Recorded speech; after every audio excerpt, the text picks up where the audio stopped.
Think of your fellow man, lend out a helping hand, put a little love in your heart.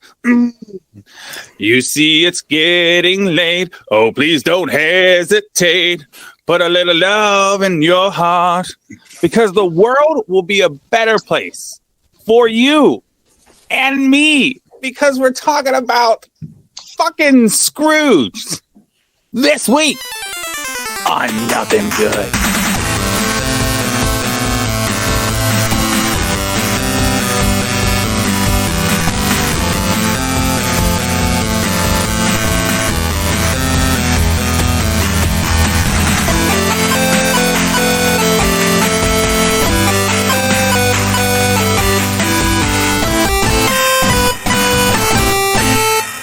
Well, once again, a fantastic intro, Mr. Brown. You kill it every single week. Gentlemen, how you doing? How's everybody feeling today? I wish I knew that Noah was going to do that. We could have all sang in unison. Oh my god! So we can start and finish the same way. My nipples are so hard right now. I could cut glass. That's how I feel right now. Man. After that rendition. I usually start and finish the same way, which is crying. Crying is how it begins and how it ends. The regret. At least you're consistent. Yes. So we are fast approaching Christmas, the holidays, everybody that happens to celebrate. Are your shopping lists complete? Do you have everything you have needed purchased for the kids and the family and the wives and the family members? Mostly. No. There's some nodding and some shaking of heads here. Yes, kids, yes. Spouses, work in progress. I echo that answer. Mine is a glory hole filled fuck no right now. Sounds messy. There are things that have been purchased. I decided this year to go the super sentimental route for holiday gifts.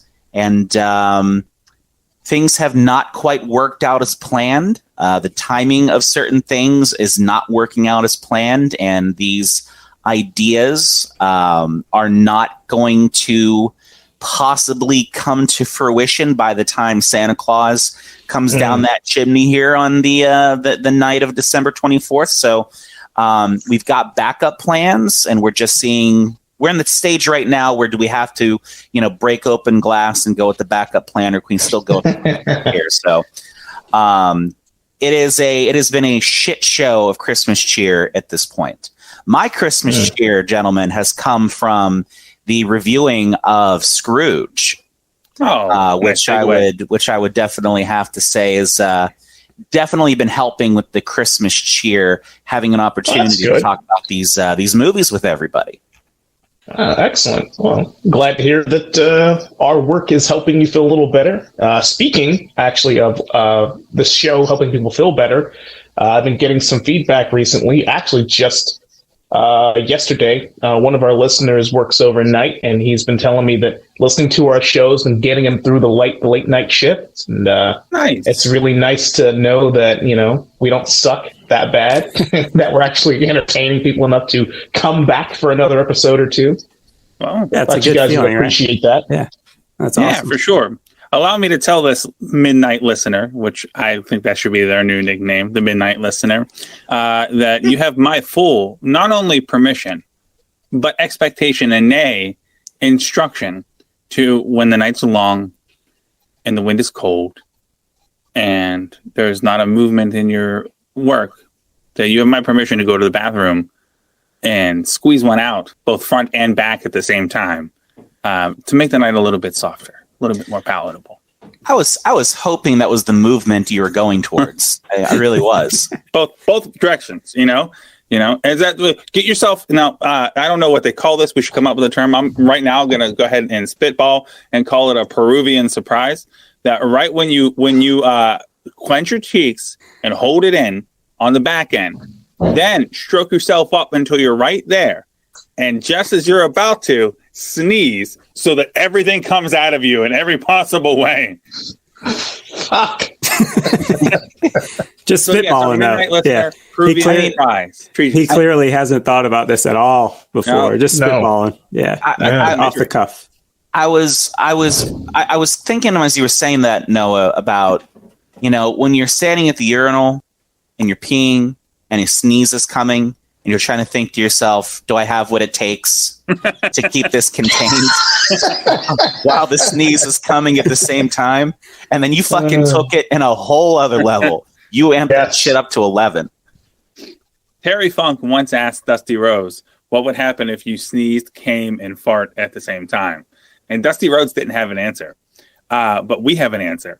And the answer is nothing good.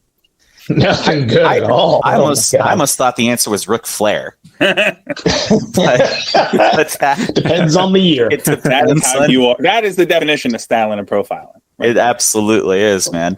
So you mentioned Peru, Noah. I did, and I don't know if we've had any feedback. I haven't had an opportunity to check the social media channels. Has anybody checked on Peru lately? Based off of the geopolitical nature of the world right now, I think Venezuela's queuing up to check on Peru pretty hard. So we'll have to check in with Venezuela, see if Peru's even home when I get there. See if they're home. Yeah. Now, one of the first times you gentlemen were kind enough to have me join you on this adventure, I'd mentioned Puerto Rico. Yes. And I wanted to let you gentlemen know that I recently had a conversation with Puerto Rico. Okay. Just the other day, and Puerto Rico had mentioned to me that they're gearing up for nothing good. Oh man, I like it. I don't know if this is going to be the push that Puerto Rico needs to consider statehood and join this union of ours. But I'm also not going to sit there and say that it isn't going to be the push they need to consider statehood. So we're going to have to see what happens here. If it happens, there's no way anyone can say that you aren't the instigator for Puerto Rico finally joining the union. Right? Yeah. Nothing good. Union. There it is. Together. Perfect. It's perfect. Together. Yeah. Speaking of callbacks to past episodes and listens and stuff like that, I today is a special occasion, gents, because this is our 25th episode. Yes. Of Nothing Good. Yes. Wow. 25. We've reached 25% of the way to 100. Say what you want to say. Your parents don't ever consider really truly living with each other until the end of their lives until they hit 25 years. Because if you had murdered each other on your wedding night, you would have been out by now, right? Right. But here we are, episode 25, and so that put me realizing that today in a bit of an introspective mood. So, but what is interesting is that in an earlier episode, I dropped the bomb on Jones and told him that I do like to do some sudden math. Sometimes some unnecessary, strange math. And I dropped the hint on him then that I had done the math on the amount of the human population that hadn't listened to the show yet. And I said in that episode that we had not been listened to by 99.999998% of the human population. And we speculated that with enough hard work and enough diligence and cum jokes, we could get that 99998 down to a 99997. Well, I'm here today to tell you folks, in honor of our 25th episode, we've blown past that mark because we've now been listened to or not been listened to by 99.9999991%. Wow. That's a big jump. That's a big jump. We moved past 7 and went down to 1. And based off of my math, sometime in early 2022, that fifth 9 will become an 8 as well. So we're chipping away. Oh my. That's big shit right there. I don't know how to handle that. I really thought the math was going to go to like 9999996. When you went straight to 1, straight down to 1. I'm about ready to burst from that news. So there we go. So we are ever chipping away at the amount of humans who have not listened to the show. And it's amazing. It's amazing. I'm grateful in this moment to everybody, both all of you guys for hosting and talking and being wonderful, and all of our dear listeners and anyone who's ever bothered to tell anybody else. Grateful to you, Peru. Grateful to you, Australia. I'm just going to go out and say, Germany, you know what you did, but thank you as well. And if everybody else, every other, to that 99.999991670886076% of the human population who hasn't listened to this show yet, I say, fuck you. Just to get that out of the way. Yeah, it's going to be. Yeah. It'll be great when they tune into the Nothing Good archives and come across that. And just be like, wow, this is so great. I'm so happy. I just fuck you. Oh. I was all in for Scrooged, but now now I'm going to go cry into an empanada. If you're here now listening to this episode, then that wasn't for you. But stay tuned. Absolutely not. I'll probably tell you that anyway later.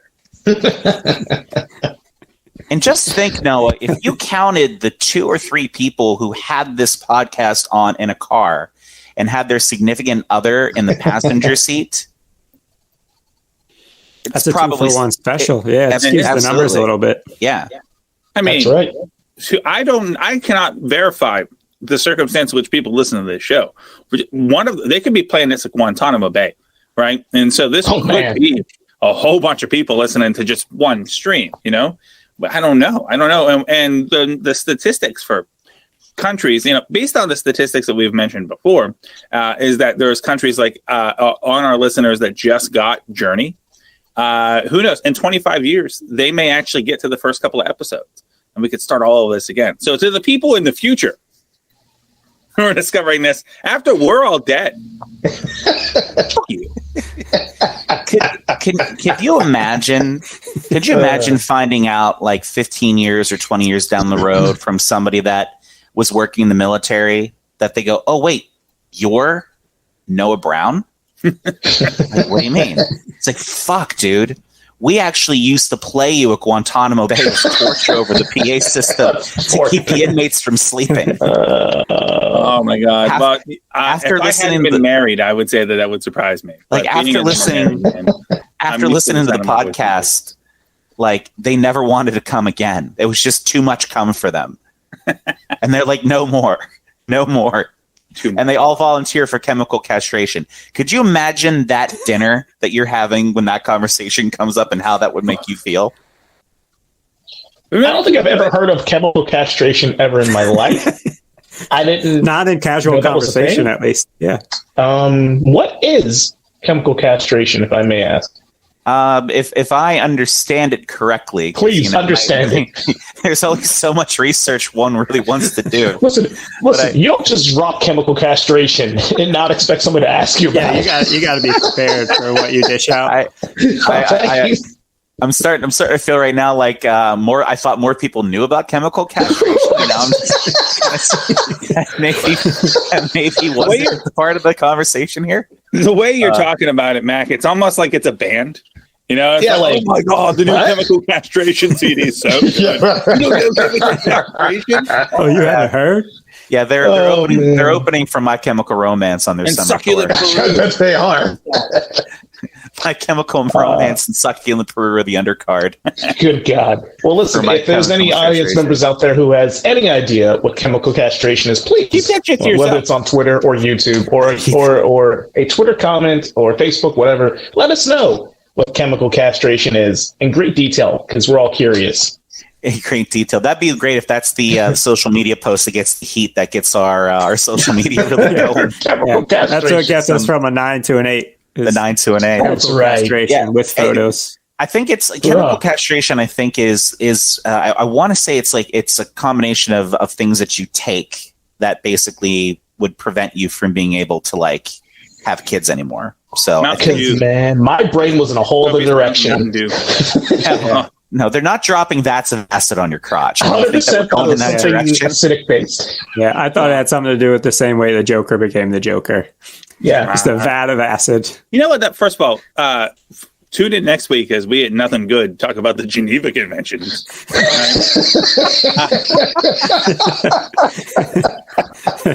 But also, no one ever really talks about what Joker's got going on down there. I mean, and I'm not going to talk about the Heath Ledger stuff because I'm Nothing sure good. it's just a mess down there. Nothing good, nice, right? But what a Jack Nicholson, if his face is stuck in that position from dropping into that vat, then what position is his cock stuck at?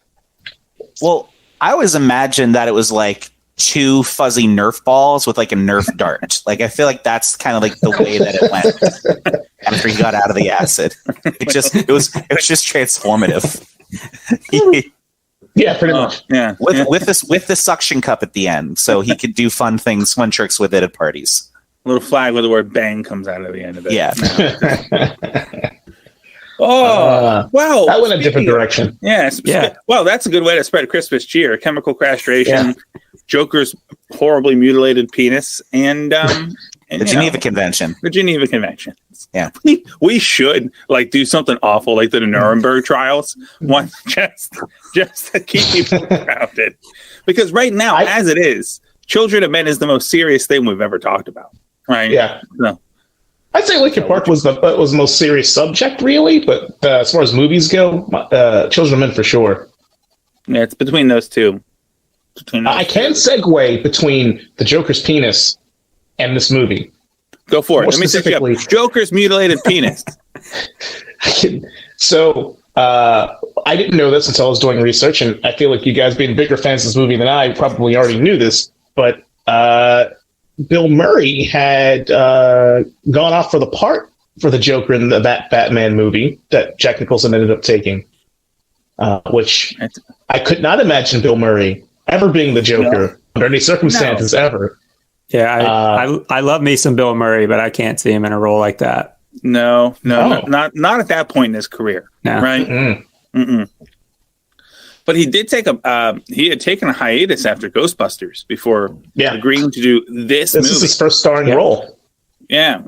Since he got him off of a 4-year break. A 4-year break of drinking beer, listening to blues music, and playing golf. I hear he spent a lot of time in France. I don't doubt it. It was Bill Murray in the mid to late 80s. He could do whatever he wants, at that point. Agreed. So we're talking about Scrooge. Before we get to Scrooge, what is everyone drinking? I'll kick it off.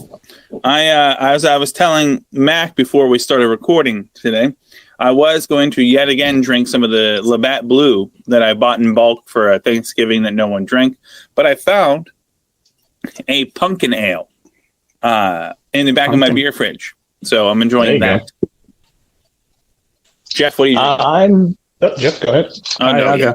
I am drinking Heady Topper from The Alchemist, which is a brewery in Vermont.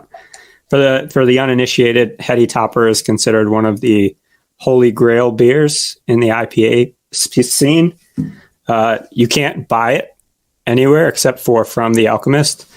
You have to know somebody that's up there, or when they're doing a can drop, or know somebody who is picking up a pallet of beer from The Alchemist.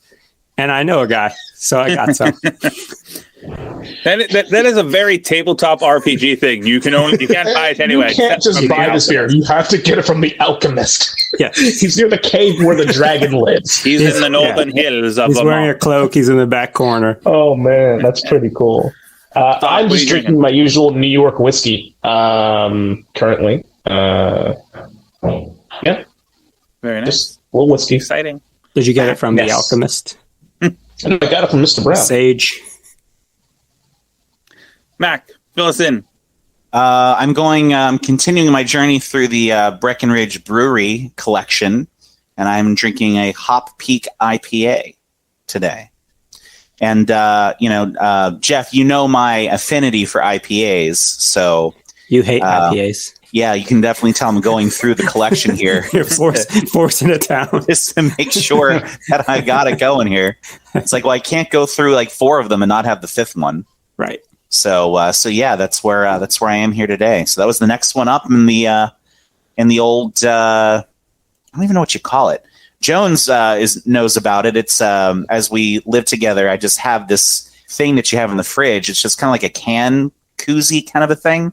And you can just kind of put like 12 cans of whatever in there, and it just kind of stacks it up in levels. So like a dispenser. Whatever's next is what you get. This is where we are. This is what's next. So I thought let's go ahead and it's a little bit hoppy, a little bit seasonal. I feel a little bit here. So as we get into the warm tidings and good cheer of the season and talking about this fine film, let's go ahead and do it. I respect that. But even before we go ahead and say that, as a general principle to IPAs, if I may again steal a little bit from Noah Brown, fuck you. Oh wow, that's harsh. IPAs are the Spencer of the beer world. They wake up early in the morning. They go antiquing. They have weird facial hair patterns. They drive an eco-friendly car. They drive a Prius. I don't necessarily. Probably even something more eco-friendly. Probably like a Nissan Leaf. Like they're fucking in that category, right? It's like one. I mean, it could be like on like biodiesel. Like it's running on fucking like canola oil used to fry egg rolls from down at Wuhan Palace, right? Like, God, that would smell so good driving down the street. I mean, if you're stuck behind anybody in a tunnel, that's the car you want to be stuck behind. Mm-hmm. But yeah, that's my feeling on IPAs. They're just very unnecessary. They're very extra. They probably have a man bun. So Jeff, if I'm hitting too close to home, man, I'm sorry. Fuck you guys, I'm leaving. I like IPAs. So I got Vandergrift back on here. We'll try not to gang up on you the way we ganged up on Jones and last week's Christmas story episode, but I think we're what? I don't know if that's how I would classify that. But you see, that's my thing though. Like I've talked to a few people that listened to the episode, and some people said, "Man, you guys were really kind of like tag teaming Jones, and maybe not in a way that he would like." I was thinking to myself, well, I actually thought we were, for being not huge fans of that movie, I thought we were actually pretty, respectful of the process, and we're able to talk about some things about the movie that were still iconic without, completely making it into a shit burger. Yeah. So except for the part where Noah wanted to stab all of the kids. Yeah. That went to a weird place. I said what I said. It's funny when you say that. Oh, Noah said he wanted to stab somebody or children, and I said I'm going to say I felt like we could have healed on that damn movie a lot worse than we did. Like a whole bunch of stuff. I had some dark hentai references to make about some of the characters in that movie that I chose not to do because I read the vibe and I'm like, oh no, can't talk about burying this movie's upper half in the ground, leaving only its lower half exposed, and then inviting the neighborhood over to all take a poke at it. I can't go there. But today's a new day. That it is. And this is a new movie because we're on week 2 of our holiday special. We're doing Scrooged, starring Bill Murray, Karen Allen, and Bobcat Goldthwait, which is the first and maybe even only Bobcat Goldthwait role that we'll ever discuss on. I hope here. There's a part of me that maybe one day, if we decide to do like an 80s block where maybe we kind of dip our feet into One Crazy Summer, which is maybe one. I think it's probably the only like Bobcat Goldthwait featuring movie as a main supporting character in that movie that I am not completely like, oh, he's being very Bobcat Goldthwait in this role, as I felt like he was in Scrooged. But yeah, maybe if we get into like little One Crazy Summer action there, I'm not opposed to that. I would like to do, he's not in anyone but the first one, but I would like to do one of the later Police Academy movies. No, man, you're going to Police Academy 4 or 5, right? Or something just like, just something weird. No frame of reference. We're not allowed to watch any of the other ones to catch up. Let's just jump into that shit. I don't remember which one it is, but I know they go to Russia in one of them. And there's a whole big thing on like river boats or like bayou boats for some reason. That was I want to say that was like Police Academy 4 when they're in Miami. There you go. They were. I might be wrong on the number, but they are definitely in Miami, and they were no longer in the academy. They were police officers, Yeah, and they had the whole bayou chase in that movie. Let's do something. Let's do one of them. Yeah. Off sequels. A whole series of off sequels. But a movie that will never get a sequel is today's movie. Yet another version of Charles Dickens' classic, A Christmas Carol. But in my opinion, now let me just call this out. This is my favorite Christmas movie. But this is not what I think is the best Christmas movie. And I don't think, as I alluded to last week, that this is the best version of A Christmas Carol. I think that belongs to the Muppets, personally. Yeah, and there's been dozens of iterations of A Christmas Carol. You know, the original book came out in 1840 something. Classic story of Ebenezer Scrooge and how he changes his life from misery to happiness via a bunch of ghosts and him seeing what his life has become. There have been a lot of sort of happy versions of Christmas Carol made over the years. And when the writer sat down to write it, two guys from SNL, they want to write a dark comedy version of A Christmas Carol. And hence we get Scrooged. Very nice. Very nice. So my first immediate thing to say about this is after watching it for what has to be the 100th time in my life or something, seeing this movie, Bill Murray in this film, Frank Cross, for the first half of the movie is essentially Mr. McMahon. And that realization occurred to me. He's the high-powered, dick-swinging uber heel who squashes everybody underneath him just because he can. It just so happens that you know, he has a babyface turn in a way that Vince could never believably do. But as soon as he's arguing with everyone and fires Bobcat, my first thought was, I paused and I was like, holy shit, he's Vince McMahon. That's who he is. He's the Mr. McMahon character. He's the leader of the corporation. Yeah, he's a giant asshole. Oh yeah, it's like so genuinely unlikable. It was off-putting. Oh yeah.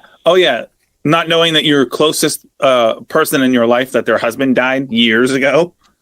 Like, yeah, right. Yeah, for sure. Don't you remember that I wore black for an entire year? Yeah, it's just a fashion thing, right?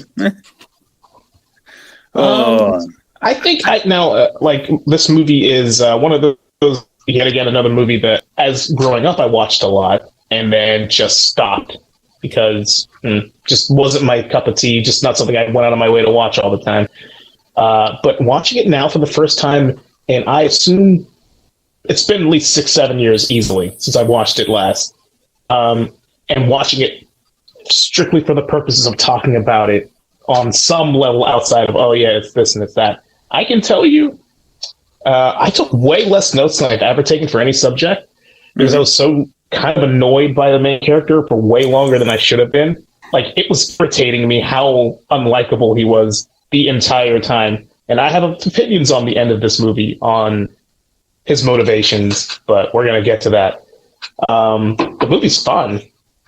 It still was fun as the first time I saw it, but I question, like, the stories is all over the place. Like, everything happens way too fast. Like, I don't know if anybody of you guys caught that, just like going from I'm an awful person to, hey, it's all sunshine and rainbows, just seems so quick. Yeah, in one day, basically. Yeah. The a lot of the motivations as you kind of go through the movie and see certain things are very quick. You know, in terms of how he was as an office assistant to then meeting, his, once and future girlfriend, and then how quickly like he changes his character once he's in that relationship. And even to the point in the movie later on when they have that split, which is supposed to be the inciting incident that causes him to become a total dick that moves him into his character. Again, it just seems very paper thin, in that. But in that regard, too, I think they rely on your knowledge of the source material to kind of get you there. You know, when you're watching a movie called Scrooged, you know what you're getting. You know, you know how the story is gonna go. And you know, I don't think a lot of people that have ever made a movie of, you know, A Christmas Carol have ever really deviated from that main thread. You know, you don't really see a lot of different endings to it or different plays on how the story goes. But, you know, I think, but I agree with you, you know, it was interesting for me watching this because I first saw this as a kid. Yeah. And I saw this after Ghostbusters. And, you know, you guys know, and for our listeners, and especially for our midnight listener, who, you know, if you're sitting, you know who you are. If you are sitting on your throne right now, I gotta hope you have at least 2-ply. It's gonna be messy. yeah, You need some absorption. Keep going. I know where they work, and he probably doesn't. Oh, you know, real quick to that too, just a side point. And I'll propose this question for the listeners too. What is a worse feeling when you go to sit down on a public toilet? That it's really, really cold, or that it's really warm? Ooh. Knowing that there was an ass recently on that seat with a fresh one. Yeah. I'm gonna go with warm. Ass. That's a bad feeling. Yeah, warm is That's like, not I good. should have waited another 10 minutes. Let that Yeah, cool down. yeah. I mean, let's be honest with you. No one goes to sit down in a public toilet unless there is a certain need for it. Yeah. You can't hit the snooze button Yeah, on you that. can't just alarm ride it anymore. out. Yeah. So you're there, and then you're dealt with the circumstances. But I would also say it's got to unanimously be warm. And if it's warm, there's a real good chance that you saw the person coming out of there as you were going in. Yeah, he passed them in the hall. Yeah. Well, and as you mentioned it too, with it being warm, because you have to go, because it's an emergency, right? Time's ticking down. Mm-hmm. You don't initially think to yourself that this was a warm toilet seat when you came down because you're really focused on the task at hand. But as you're kind of sitting there after that initial push, you then think to yourself, oh, this was a warm toilet seat. Oh, did that guy that would just pass me through the door, was that what was on this? What do I now have on my ass? And do I need to burn my clothes? I think those are all logical questions. You question every decision you made in your life for at least 10 seconds, and then it just kind of goes away. Like a post-shit clarity. Yeah, exactly. the 10 seconds after the initial... The 10 seconds after the initial push is the second most clairvoyant a man is in his life. Mm-hmm. Everything just makes sense. Oh, we all know what number one is. We do. Yep. Yeah, we do. We do. Yep. But going back to the movie here, right? I come into this movie from my childhood because I'm such a huge Ghostbusters fan. And, you know, that's one of those movies that I grew up on. And that movie is such a huge cornerstone of my personality and of my life and a lot of friendships that I have with people. And you think of Bill Murray as Dr. Pete Venkman, especially when you're younger. And then, you know, this movie was what, 1989? 88, right? So you're a couple years past Ghostbusters at that point, and then you see, this is the guy from Ghostbusters, and then he is such an asshole. Oh man. Oh yeah. And you know, also coming into Christmas Carol, knowing the story, have seen other versions of the movie, this is a very fucked up vision of that movie. It is. So as a child watching this, it was very, this is one of the more fucked up things I've ever probably watched in my life. So, you know, you kind of get away from that, and then you come back to it as an adult, and you can really appreciate a lot of the other things that they were trying to do in the movie. But yeah, it was interesting, like you said, Jones, coming back to this after so long, and you know, being able to kind of experience it as a full movie, because, you know, it's on TV a lot. It's on TV right now. You could probably catch this on AMC. Yeah, you watch bits and pieces in between other things. Yeah, Mm-hmm. But to give it the full, you know, hour and 50-minute watch through was really interesting this time around.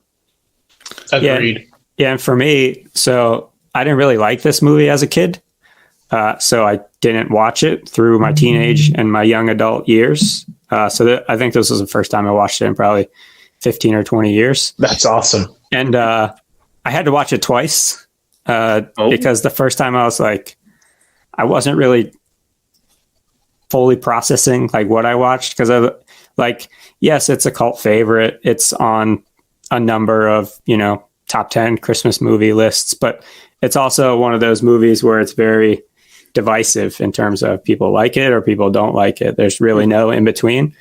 So going back to it with sort of an open mind, I was like, God, I love Bill Murray, but he's such an asshole. Like, it's too much almost. I don't want to root for him at all in this movie. Like, fuck his redemption. Like, I don't care. Yeah, 100%. So I have that note in here too. Now, here's the interesting thing to me compared to other Christmas Carol versions. So many of the other Christmas Carol versions, including the original book, once Scrooge is visited by the ghost of Christmas past, he's immediately remorseful. And then gets dragged, almost like you feel bad for him already, into the present. Yeah. And then by the time you get to the future, you're like, okay, this guy truly has been through some shit today. Yeah, he's beaten down.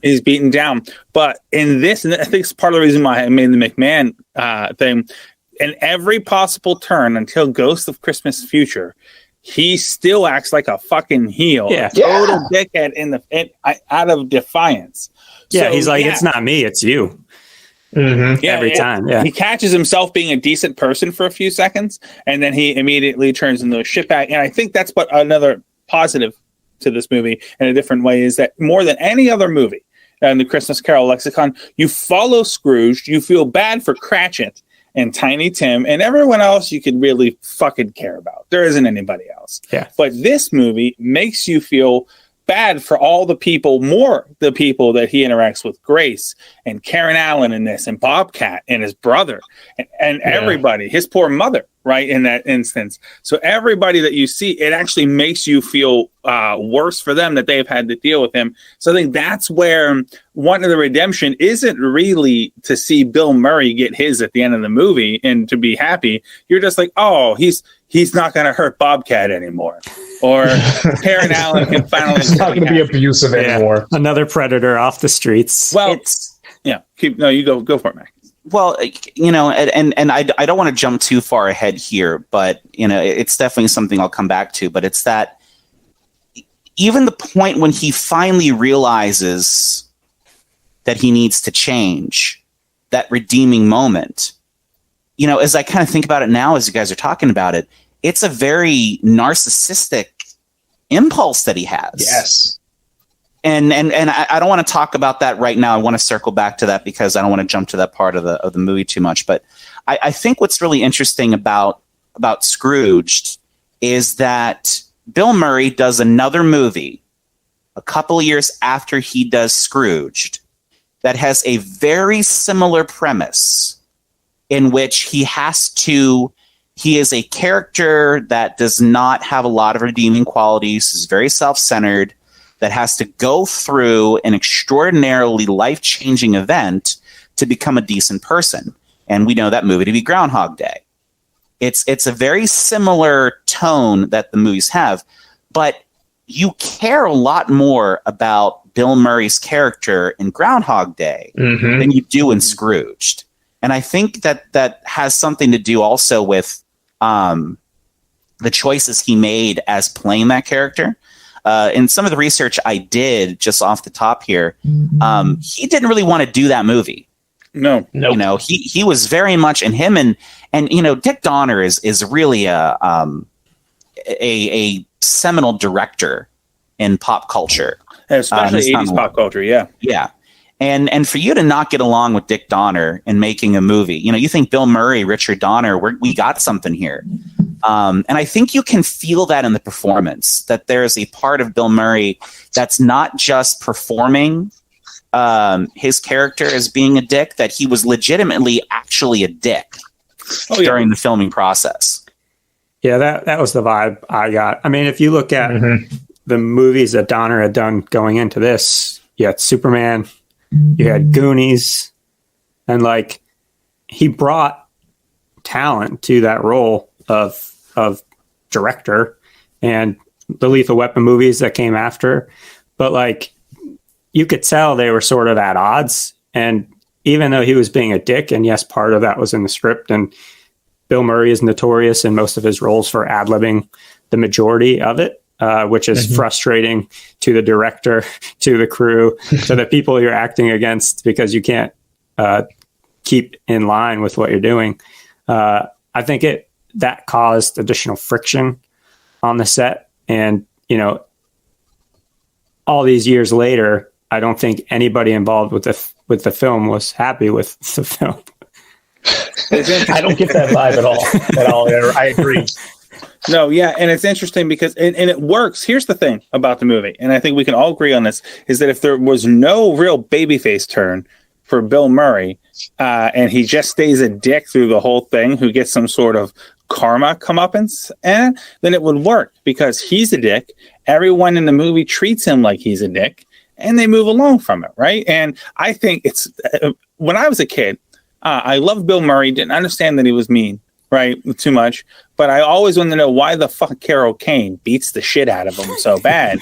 And now, watching this movie, you're like, oh, get you some, girl. Because she's like, all right, this is for everyone you've ever heard. And she just takes him to task, shoves him down every flight of stairs, into every wall, every door, hits him in the crotch at every moment possible. Which, by the way, she really hits him. In every scene that they did, she really takes a chunk out of him to the point where he was bleeding. But, I mean, he probably deserved it before the movie ever started rolling that day. So probably. That was such a wonderful part of the movie, I felt. Mm-hmm. I'm excited when we get to the point to kind of talk about that. I forgot that John Glover was in this movie. And I know John Glover from Gremlins 2.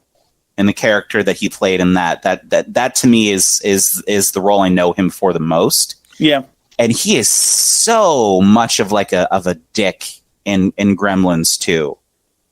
And he plays a similar character in this. And I don't even feel anything about him being a dick in this because Bill Murray is so over the top being a dick in this movie. Yeah. I think it proves that that an LA slime ball is less of a dick than a New York slime ball, at least in the 80s when this happens. For exactly 100%, John Glover being in this movie is like the lesser of two evils compared to Bill Murray in here. I don't think we need to go scene by scene by scene through this movie. It's a Christmas Carol. We can make references, but we can do the segments, right? The pre, I don't know, how would you call it, pre-Marleying, where Lou shows up in that era before A Christmas Carol gets started. There's two notes I just want to say real fast. One, the fact that I love the score in this movie. It opens up with choir, and normally where you see a lot of minimal scoring in comedy movies or super over the top orchestral stuff, this is so choir driven. It just stands out. Opens with, and it's throughout the whole movie. Just someone with like 12 people going, ah, ah, and one guy looking bored with jingle bells in the back. That's the whole fucking soundtrack. And the soundtrack, the score was done by Danny Elfman. Yep. Yes. And even him after the case was like, the music that I made for that was dark. I was expecting the movie to be even darker than it was. He's like, but it just felt like it didn't exactly fit, like something went awry through the creative process. Like he had his vision and everybody else had theirs, and things just didn't necessarily jive at the end of the day. Guys, did you feel like so? And I completely forgot Danny Elfman did the score for this. But man, when a Danny Elfman movie hits, you fucking know. You can identify it really quickly. Immediately. Say whatever you want to say about whether you like Danny Elfman or not. He is an unbelievable tone to his score that you immediately recognize. Yes. And as you're saying, Jeff, about that the score just didn't even really quite fit. If you fucking take that score out of that movie and just lay it right on top of Batman Returns, it fucking works perfectly. I almost felt like it felt to me almost like an extension of the score from Batman Returns, which then happened a couple years later, obviously. But it really kind of laid over that, I thought. The three Danny Elfman Christmas movies are this, Scissorhands, and Batman Returns. And all three of the soundtracks are remarkably similar. Of course, why fix it if it's not broken?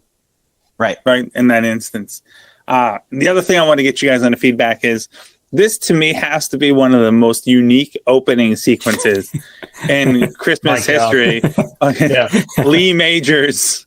This is one Santa who's going out the front door, and it's like, oh my god. The fake movie promos at the beginning were a big highlight for me because I forgot about that until I rewatched it, and I was like, what is happening here? And, like the creepy ass elves that are in the workshop, and then Lee Majors shows up, slides.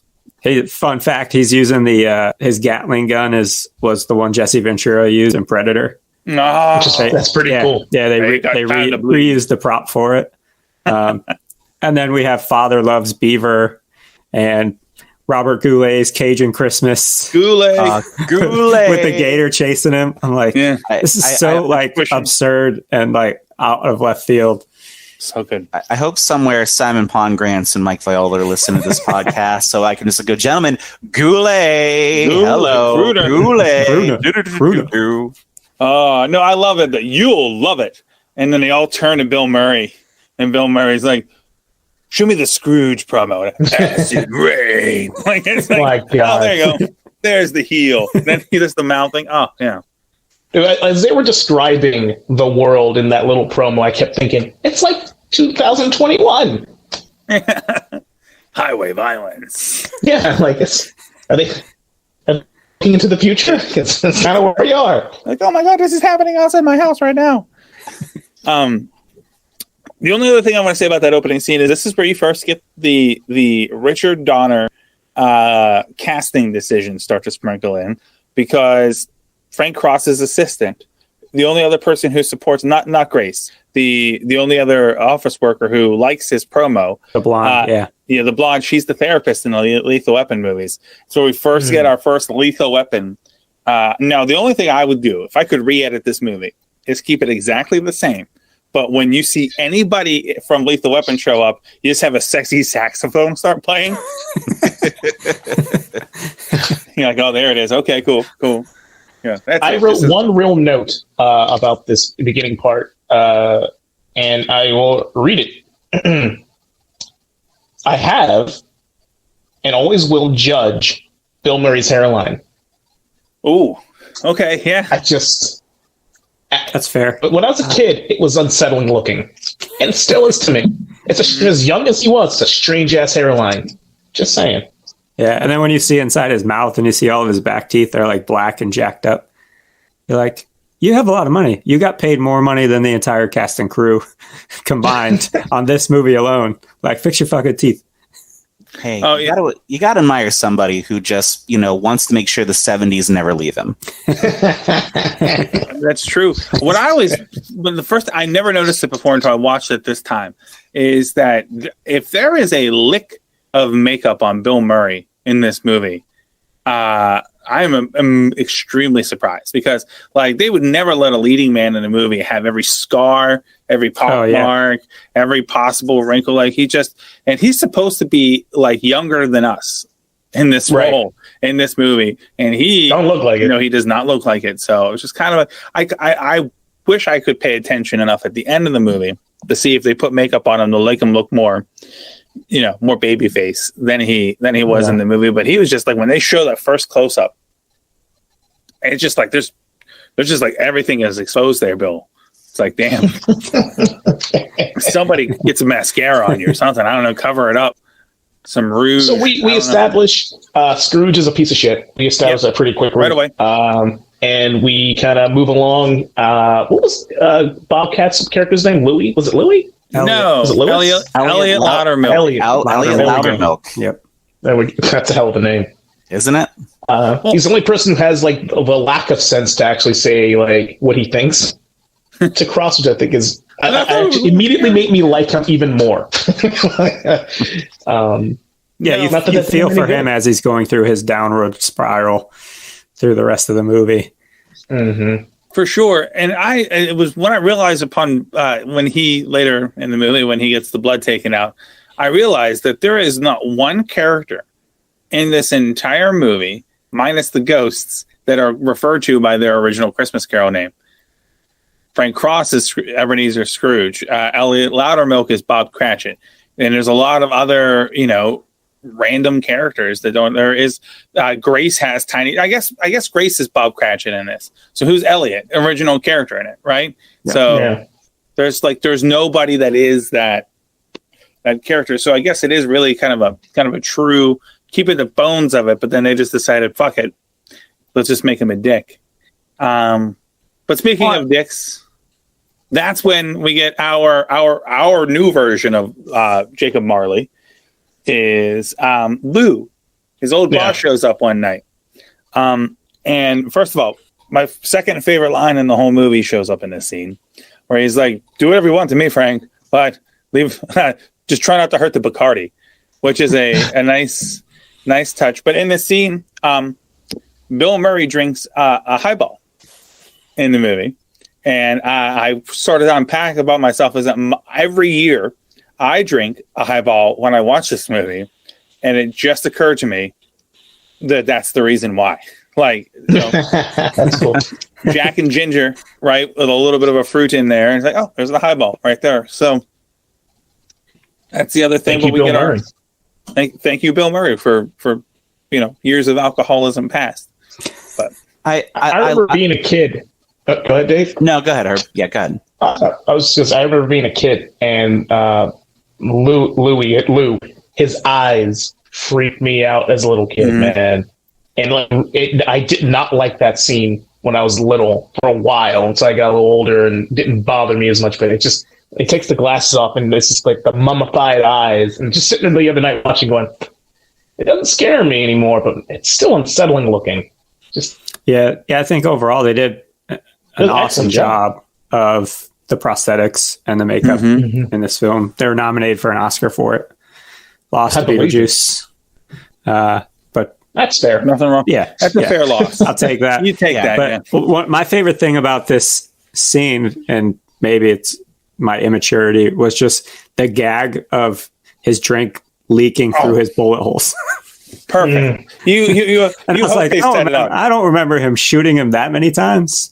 Also, it was a different time that you just keep a revolver at your desk in an office next to your booze. and your Emmys. Don't forget about that. Booze and your Emmys and a handgun. Fun realization about his desk that I never put together until there. But right dead center in his desk, right, you see it when he goes to pull the gun out of the drawer.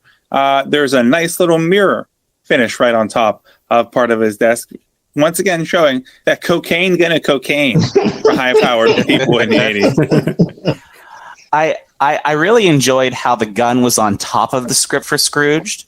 Yeah, for the Christmas Carol they were doing, which just made me think that he was more interested in his gun than the actual script of the show he was producing on Christmas Eve for the world. And I thought that was kind of interesting. I agree with you. I was really impressed with this scene. Just in terms of the makeup prosthetics. I love the mice that were like coming in and out of his head as he was kind of sitting there. And I was pushing the golf ball out. Yeah, and I was really impressed with when Lou puts him through the window and how that looked. At that time, the effects for that time, that was pretty high end. That was pretty high end, and that still worked for me today.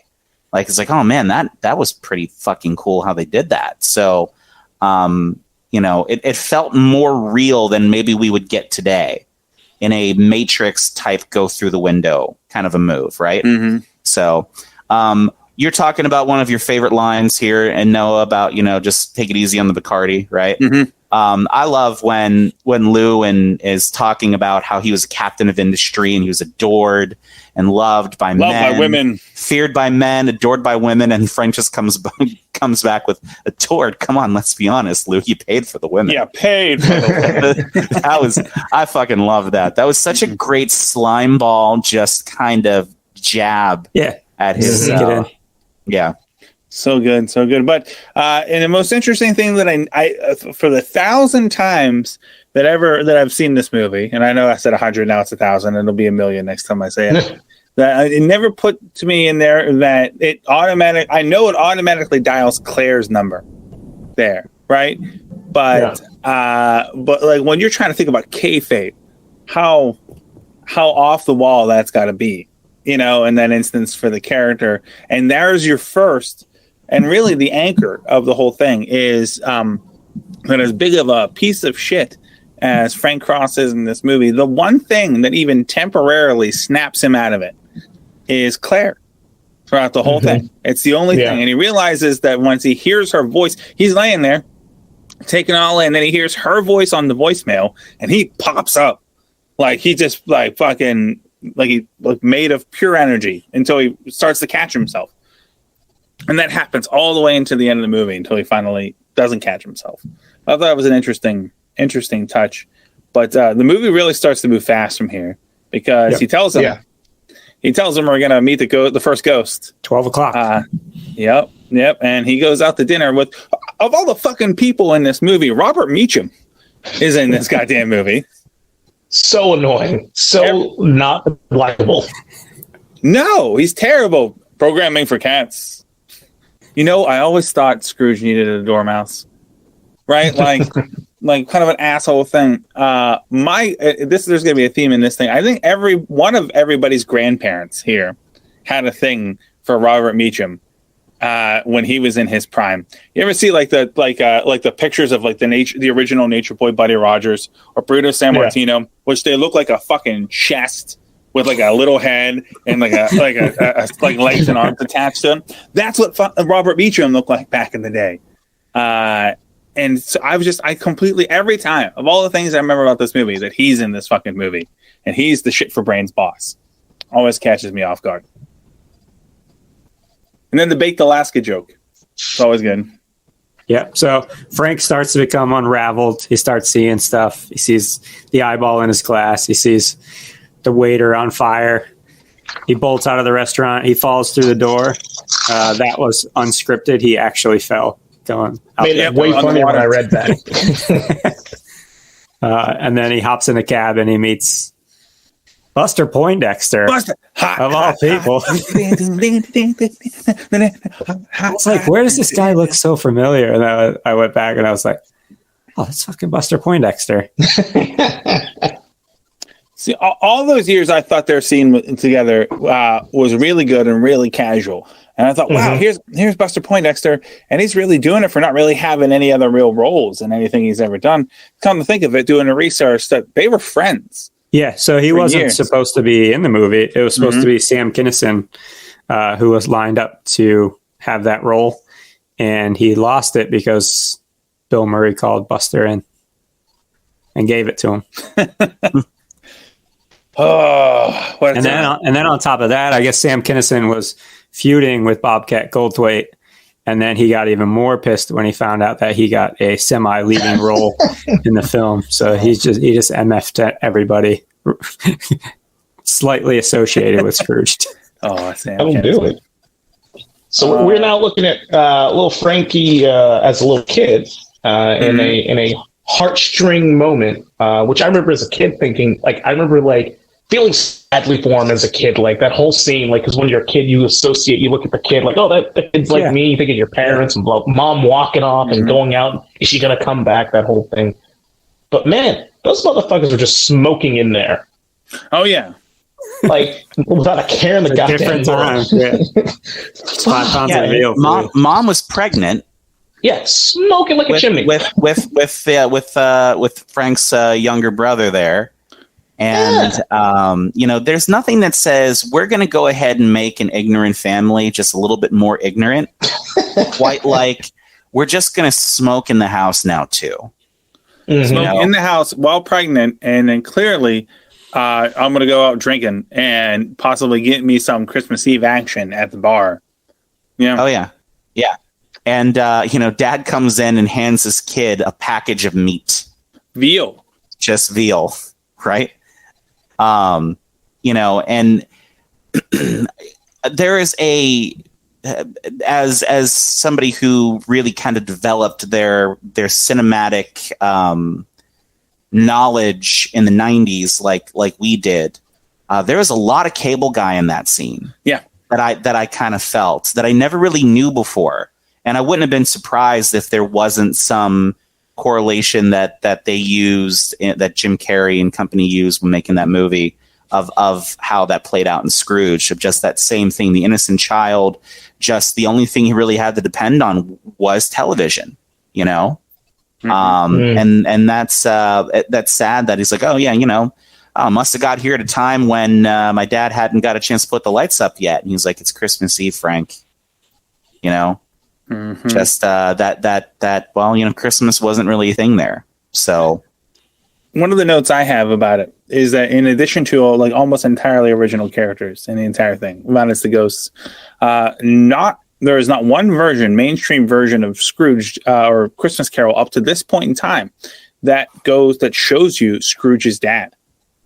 They don't ever tell you. They talked about how he was either an orphan or he was abandoned by his parents, and he grew up with a strict headmaster, right? All of these other things, but we never see Scrooge's dad. And this movie just goes right out and says, if you think he's a dick, what do you see his old man, right? His dad's a son of a bitch. Yeah, right. And so this immediately gives you a different aspect. So thought it was interesting. Also played by one of Bill Murray's brothers. Right. Brian Doyle Murray. So yep. Who also plays Clark's boss in Christmas Vacation. It does. And in an earlier thing, he is the one who says the line, prognosticator of prognosticators in Groundhog Day. So yeah, I love a good Bill Murray movie when I know all the Murray brothers are getting somewhere. Yeah, they're all in there. And they're all in this one, man. Yeah, they are. Know? And I appreciate every time I get to see another, Murray brother. And going back again, circling back to One Crazy Summer, right? Bill Murray's brother, I can't remember which one it is. I'm trying to look here real quick to see if I can find it. But yeah, the one who plays the party guest is also, in One Crazy Summer, and looks so much like his brother, who's playing Bill Murray's brother. They're the only ones that actually look like they're related. Yeah. In this whole thing. But yeah, love, give me all the Murrays, man. Give me all the Murrays. All the Murrays. Yeah, and Bill's mom in this, Frank Cross's mom, for being as terrible as she is as far as smoking while pregnant and leaving her young child alone in the house on Christmas Eve. With a package of veal. With a package of veal. Raw veal. They didn't even try to refrigerate the damn thing. Yeah. Right. They just left it on the fucking floor. She still gets your heartstrings gone a little bit because she looks so vulnerable. Yeah. Actually, a small point about that scene, that whole entire sequence.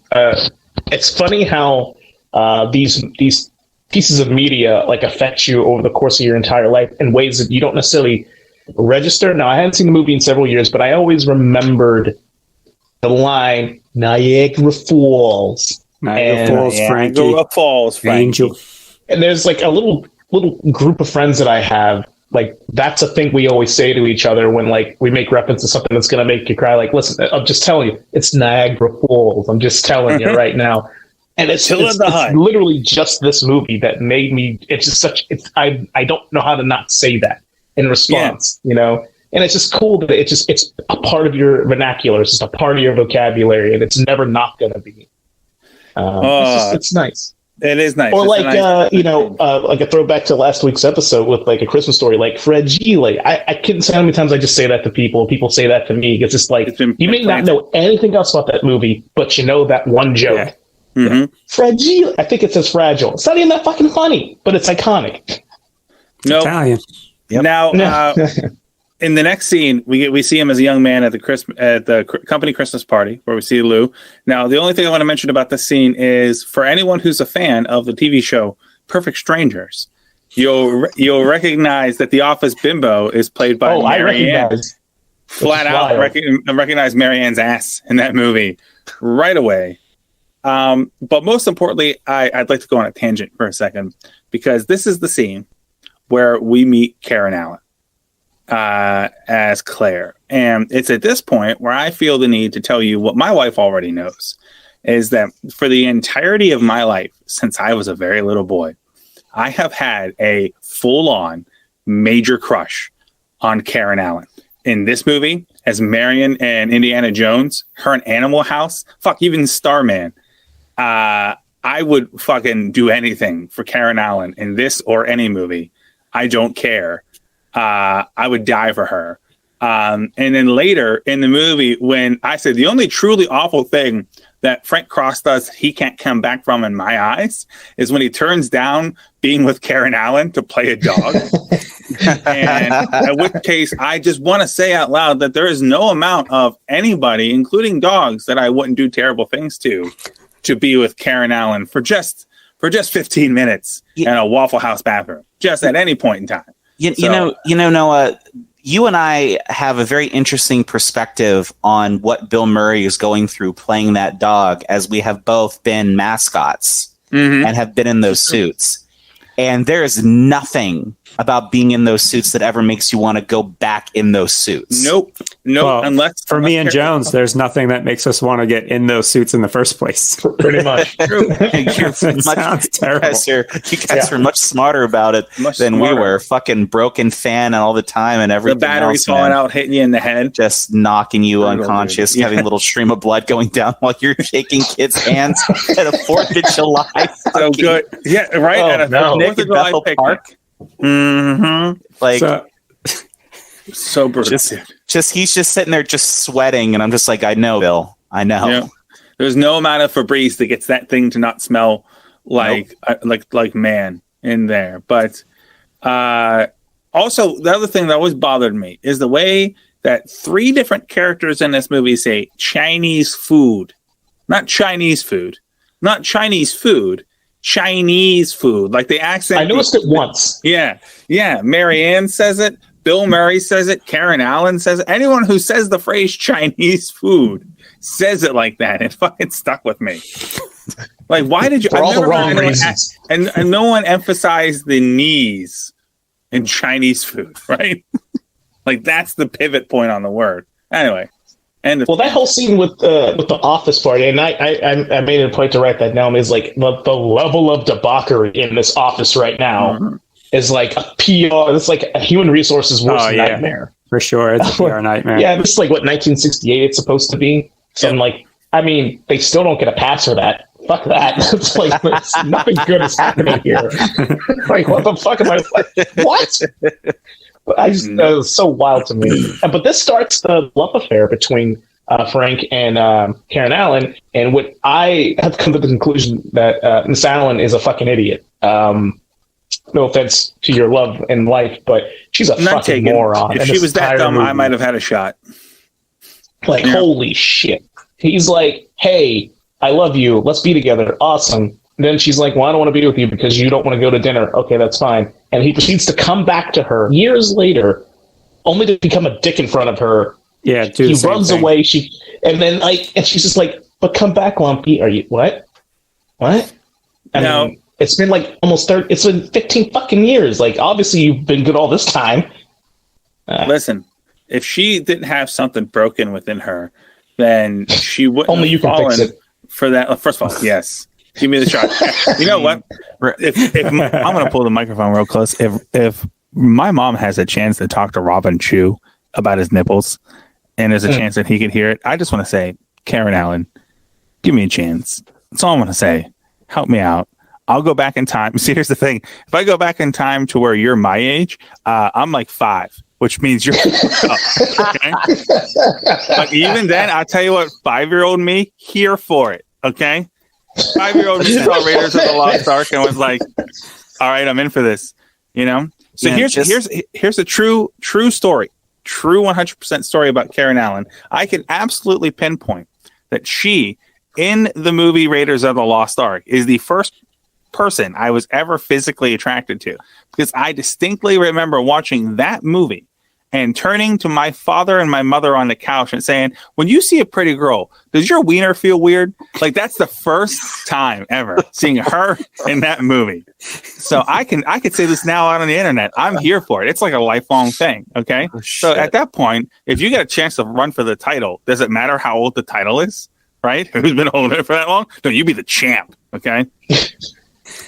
So knowing what we know now about your affinity for Karen Allen, if she was not in this movie, would this movie still be your favorite Christmas movie? I cannot answer that question, but probably. Because the answer is no. Not. Yeah, the answer is not. I don't know. That changes the whole perspective of your opinion. It has to. How does it not? No. As you're telling that story about how you have such a major crush on Karen Allen, there's a part of me thinking that, I know somebody who works at Lucasfilm responsible for Karen Allen 2 Indiana Jones movies. Would there ever be a possibility that I could finagle something for a cameo-like video recording of Karen Allen to you? Until I heard you mention how she made your 5-year-old wiener wiggle. At that point, it went completely off, and I'm like, you know what? we're just gonna have to let this one slide. We're just gonna chalk that one up and just put that back in your pocket. We're just gonna put that one back in the filing cabinet. We're gonna close the door on that one and pretend like it never happened. So, that's true. I was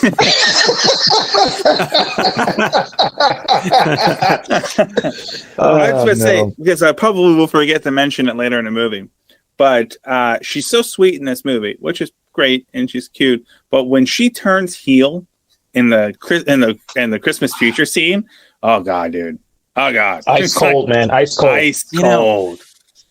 I will say this though, just kind of going back to her character.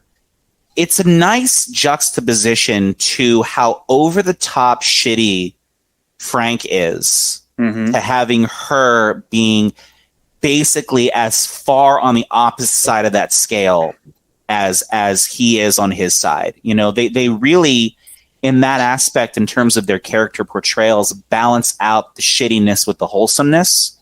And she's really, outside of his brother, one of the, I know I'm not going to say that there are a few other characters that are rather wholesome in this whole thing, but she's really a heart of the film that doesn't have a lot of it. So, yeah, that's absolutely right. And she's the only one that sees any semblance of redeeming qualities in Frank at all, for whatever reason. Yeah, yep, 100%. But yeah, we see her in the present soon enough, but he gets done with all this Ghost of Christmas Past bullshit, breaks her heart, decides to be a dog.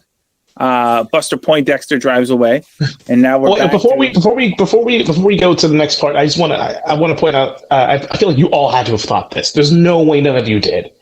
How unreasonable she was in that scene where they broke up. Look. Yeah. I'm thinking, like, I feel like this scene could have been written differently to really make her look like she was being wronged, but she just looked like she was being kind of an asshole. Okay, and I get it. Listen, it's Christmas. I get it. Best friends for dinner. Yeah, I know it's a thing, but we do it every fucking year. But this opportunity could be like the big opportunity, right? Like, and I feel like if I were in his position, I would have been the same way. Like, well, the head of the fucking studio. Yeah, there's no compromise there. Dinner.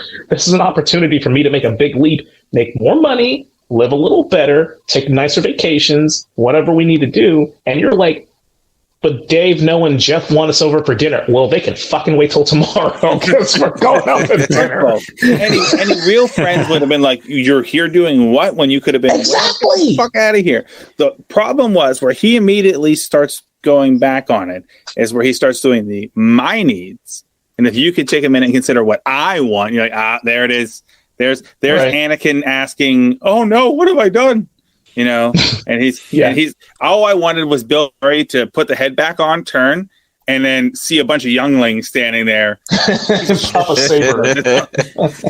We were right there. That was a very mansplained way of seeing that scene there, Herb Jones. Hell yeah, man. That's not even fucking. I feel like anybody in that situation would have that reaction. Hello, this is a multi-millionaire who's like, hey, let's go out to dinner so we can talk shop and maybe make some moves here, or we can have fucking Pizza Hut. Well, let's see. I don't know. Clearly, Pizza Hut with their long-term best friends that they love and care about was more important to her than climbing a corporate ladder, and something that she probably feels that he doesn't like to do anyway. Could have fooled me. It seemed like he enjoyed it. Here's something else too, that when you cut to the present and you see Karen Allen at the homeless shelter, right? She can't afford fuses. Like they're looking for every scrape of a thing. So clearly he went materialistic, and she has probably given away every spare dollar she's ever had. Right. Yeah. So I think there's the path splitting right there. And I think I agree with you that really she could have just bit the bullet and gone out to dinner while she pretended not to notice this dude is 40 years older than the secretary he's banging. And done that for her man. But there's a lot about that scene that was very unrealistic to me. First off, that you're going to be filming on Christmas Eve, a kid show, and expecting to have a full audience. And then, hey, we're going to go out to dinner and talk about some stuff on Christmas Eve. Right. A lot of that doesn't really quite fit how I would, how I think a lot of things would typically work in a business situation anyway. But you guys are right about Karen Allen too. Is that how he goes so materialistic and she just goes so the other way? And again, I think that creates that balance between those two characters that I think the story needs to kind of ground itself a little bit. Even though she went materialistic, she went broke. Yeah. If she really loved Frank, like, are you really not going to talk to dude for 15 years because he wouldn't go to dinner? Yeah, over that shit. That's a long therein lies the problem. And that was only because he called her. Yeah, that's true. Like, how much longer would it have been? You bring up a good point, Jeff. Infinitely longer, because 3 of us are married and 1 has a long-term girlfriend. She would have waited forever. She would have been fucking dead in the ground before she would have called him back. Ever. Not a chance in my mind. Not a doubt in my mind that would happen. There's a critique for the film that we brought up earlier, is that everything seems a little rushed and like there's some character development that just is totally absent. So that scene where they break up, the weight of it is absent. There's nothing there because there's no context. They went from happy together to there's clearly some problems. And I didn't see any in between. I saw nothing. They were cool getting all over the Kama Sutra to he's making moves and she's not happy about who he's becoming as a person, but I mean, let's call it out the way it is though. If you give someone the gift, if someone gives you the gift of Kama Sutra and knives, you're going to have a weird night. And I mean, like, what's wrong with that? Right. And you go from that, like a little bit of cut play. Maybe you try to see all kinds of weird shit.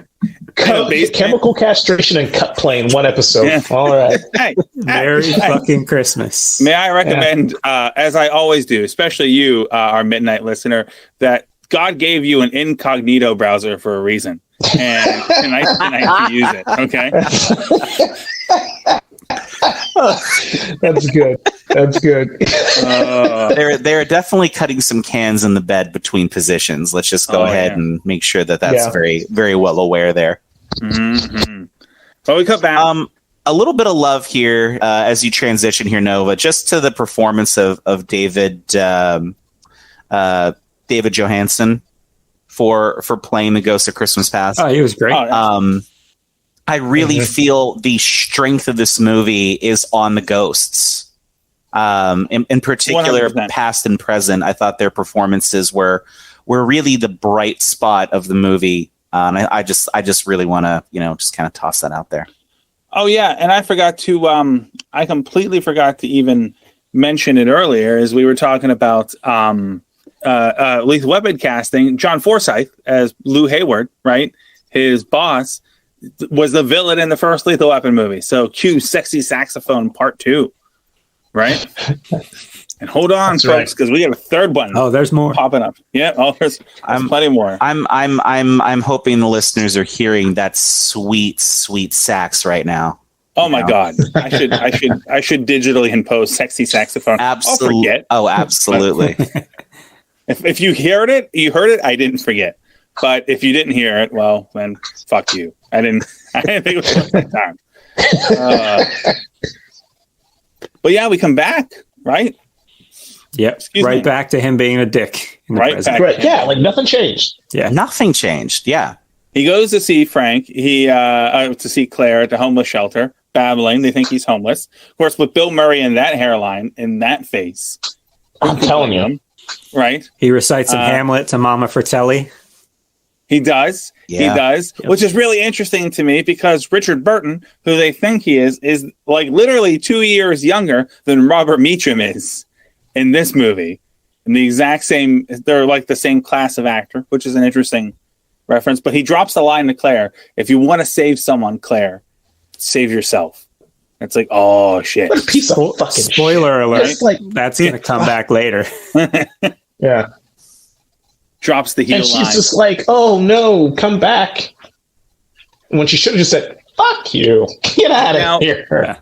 Now, You came here looking for me. It's like, you called me. Yeah, this you is come my to place my of work. homeless shelter. You come and I immediately throw myself right at you twice. Dude, especially after he you like try to ran up to her and kissed her right on the fucking lips when he went into that when he saw her. Yeah, like it was that yesterday. stood out to me. I'm like, whoa, Yeah. that's boundaries, motherfucker. Yeah, like you think you could just do that? And I mean, she didn't seem to mind anyhow. It was the 80s. He could have been so coked up at that point. He probably didn't I was realize born in what the happening. 80s. Let me tell you something, man. That shit does not Wait a minute. pass then. It doesn't pass now. Let me just ask this question. It's called consent. Because nobody knows that he's not homeless when he starts babbling in to that homeless shelter. So does she just let homeless people at that shelter, walk up and kiss her right on the mouth? Because She's a volunteer. I need She's to start money fucking somehow. going to homeless shelters at this point. That kind of like, hey, are you Karen Allen? I'm gonna leave. I'm gonna tongue first, and then ask questions later. Damn. But that leads us to, guys, it's Christmas, Ghost of Christmas Present. It's Carol Kane. Right. Let me ask the question. It's the only note I have about most of this. Does she steal this whole fucking movie? Yes. She's Yeah. a highlight. Yes. She's Yeah. one of She the was a biggest highlight when I was highlights. a kid. She still is Yeah. now. Yeah, she Steals the still whole is now. fucking movie, dude. Like flat out takes the Her- whole movie, tucks it in there, and goes. Her and the little fucking goblins in the rib cage of the Ghost of Christmas Future. they're the two MVPs of this whole thing. Because she's so sweet and wholesome, yet so overly aggressive. Yes. So Because violent. it's like he's just being a dick the whole time. So she's like, I'm just going to give it to him because he deserves it. There it is. That's perfectly. Yeah. She's so purposefully volatile to him, and it's just amazing. Oh, she absolutely steals this movie, though. But I think of all the iterations of any ghosts in the history of any version of Christmas Carol, she is the strongest ghost of Christmas Present. Easy. I feel like she should have played the Ghost of Christmas Present in every version of the Christmas Carol that has happened since. She's still doing shit today. She can still do it. Although she still works. She does. She was on the Unbreakable Kimmy Schmidt for the entire run of the show. So, You know, shout out to Carol Kane. I and again thinking about this in ways that, you know, not necessarily as a fan of the movie or as watching as a child and enjoying the little slapstick nature of her character. Mm-hmm. But, you know, as we're talking about, and you mentioned it, Noah, and I didn't really think about this as it kind of went through, but you're right. He doesn't fucking learn anything really from the Ghost of Christmas Past. Nothing. So when nothing happened. So when she comes along, I almost feel like you didn't really learn what you needed to learn from this first experience. Mm-hmm. So now I'm going to beat it into you. And I love all the different ways that she just pounds on him throughout this. Bitch hit me with a toaster. Fucking right, man. Like it's amazing. And how that whole process goes through with that character. I think that was whoever's decision it was to play it that way, and everything. And again, as you kind of saw and as you guys mentioned earlier, she did beat the shit out of him For real. Yeah, and she was for real. She did. She was uncomfortable doing it. And there's stories of her like breaking down in tears on set because of how uncomfortable she felt doing it. But Bill Murray was just like, just keep doing it because how you're doing it is selling it. Yeah. It was perfect. Yeah, it was perfect. Bitch hit me with a toaster is not only my favorite line in this whole movie, but it is my all-time favorite line in any Christmas movie ever. What's your second? Oh, in this movie? Is do No, whatever period. Christmas movie. What's your second? yes. Second in any Christmas movie would be Rocky IV, when he's like, "If I could change, you could change. Everybody can change." But that's only second to number 3, only right ahead of number 3, which is also from Rocky IV, and which isn't a line, But when Sylvester Stallone looks at Paulie and is pretty much asking with his eyes, "Are you fucking that robot, Paulie?" Like straight up asking if he's it's such an unnecessary thing in a boxing movie that takes place at Christmas about the Cold War. There's this scene where Paulie, this grounded alcohol-based character from the first movie, has come so far that he somehow gets the knowledge to reprogram a robot that belongs to his nephew and has a sexual relationship with it. A very emotionally charged relationship. Oh my God. It's the most perfect Christmas movie ever. That's the reason why that movie ended the Cold War. Not because they were afraid of Rocky, but because if America is capable of this fucking thing, what else are they willing to do? Then the Soviet Union packed that shit in right then and there. But here is where you start to see some of it start to land on Frank Cross. You see it for a sprinkle with Karen Allen and his mom, but you see it more with his brother. And you see it more with Grace and Grace's little boy and their whole family. Yeah. Yep. 100%. And I'm going to ask this question because it comes up later in the movie, but I got to ask it. Whenever he's doing his whole redemption thing at the end, live on TV, and he says, "It was the SS Minnow, James, the ship that took Gilligan to the island." And then he looks at the camera for a second. It's uncomfortable. It says, "Hello, Wendy." So weird. Like I felt like there was something there. Yeah, there was something there. Like that they either did cut out or Bill Murray's just like gonna just randomly creep up in this movie. But even during his funeral, when he's visited by the ghost of the future, like she's more upset about his death than his brother is. Ooh, we're unpacking stuff right here. Yeah. Oh, there you go. Right. So then I guess they ask the grand question. It's like, what the fuck's happening there? My reaction, if I was his brother, when he's like, "Hello, Wendy," because in the movie he's like, "Oh, that's nice. He talked about you." But in real life, everyone's like, "What the fuck was that?" Well, right. When everybody leaves. Yeah. Brutal. But she beats the shit out of him so bad that she almost tries to kill him. That's the thing. Like she leaves him to die in a sewer. Carol Kane does. Leaves Bill Murray to die in a sewer. And that would have been the end of the movie, except we see Herman has died in the 8 minutes since we last saw him. Yeah, it was earlier that afternoon that he was in that shelter. And now he's dead. But again, we see, as I mentioned earlier, that parallel between this movie and Groundhog Day. Yeah. Where, I almost feel like in some weird ways, Bill Murray got Groundhog Day as a do-over for Scrooged. I could see that. Yeah. And because you had that same beat where he doesn't give the guy any money. Mm-hmm. And he's like, "Oh, you want the $2 now? Let me go ahead and give you the $2. Like, why don't you just stay in the shelter? You would have been warm. You would have had, and you see that with the old man in Groundhog Day where he tries to do everything he can to keep him alive. When he realizes that, he thinks he's maybe God, but now he realizes he's not God at all.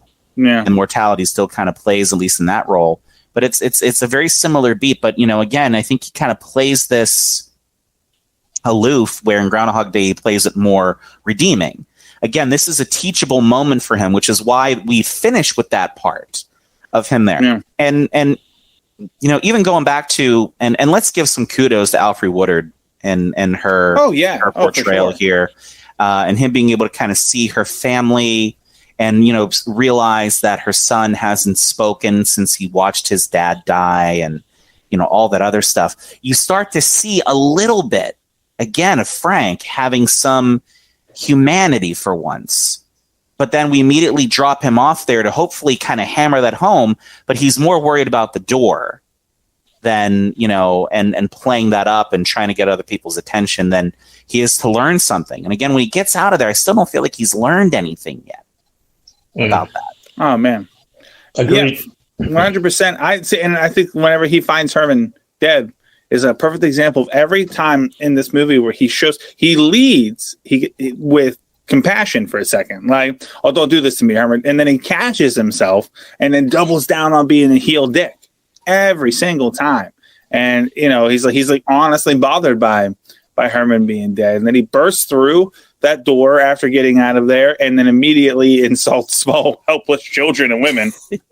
And we moved past the part where he wants to staple antlers onto a mouse's head. Well, But we also blew past the point where he thought the tops of the nipples were okay. They They were okay. Yeah, I don't know how we got past that. Third best line in this movie. You can hardly see them nipples. That was improvised. That was not in the script. Perfect.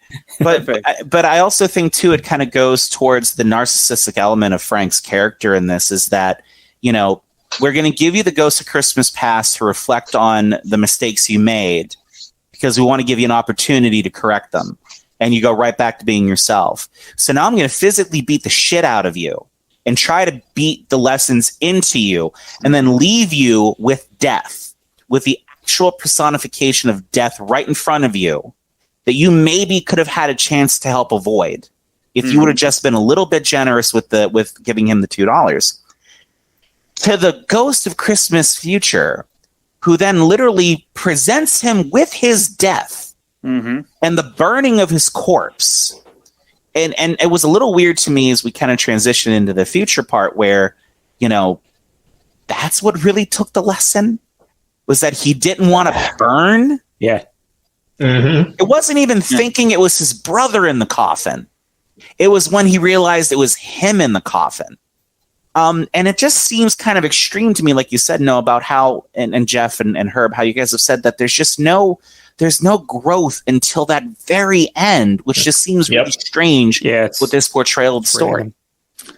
Yeah, it's almost like Bill Murray enjoyed being a dick so much that he just dicked into every scene until he literally couldn't justify it anymore and then burst out of the elevator. But speaking of bursting into the elevator, I love the idea, though, that he gets out of the Christmas present, gets up to his starts drinking again, gets up to his office with his cocaine mirror, and we get the simultaneous Ghost of Christmas Future going through all those monitors, which is a cool touch. Meanwhile, Bobcat's got himself a fucking mega shotgun, like a very Elmer Fudd size, and then he does the Elmer Fudd. He's selling his blood for food, but somewhere he finds a shotgun along the way. And again, let's talk about how in the course of 2 days, he goes from being a successful television executive to being divorced, homeless, a raging alcoholic, and now a murderer. Yep. Yeah. Because he got fired on Christmas Eve, right? It escalated quickly. Yep. Yeah. It's about 24-hour time span, 36 hours tops. And the mighty can fall. Yeah. That again, as we talk about other elements in the film, just felt rushed, you know? It did, but 100%. Of all the scenes that actually place, the part where Bobcat is hunting Bill Murray through the office, firing a gun, by the way, multiple times and no one notices, right? Just pretty suspect even for the 80s, is one of the longer scenes in the whole damn movie. Like that for the minute that we almost see the Ghost of Christmas Future grab him until he gets into the elevator with the Ghost of Christmas Future is like 4 or 5 minutes, and everything else moves so fast. Except for that, which I guess can't help but notice that Richard Donner really likes seeing Bobcat shoot at Bill Murray. And he's like, no, we could use another. You may be on something there.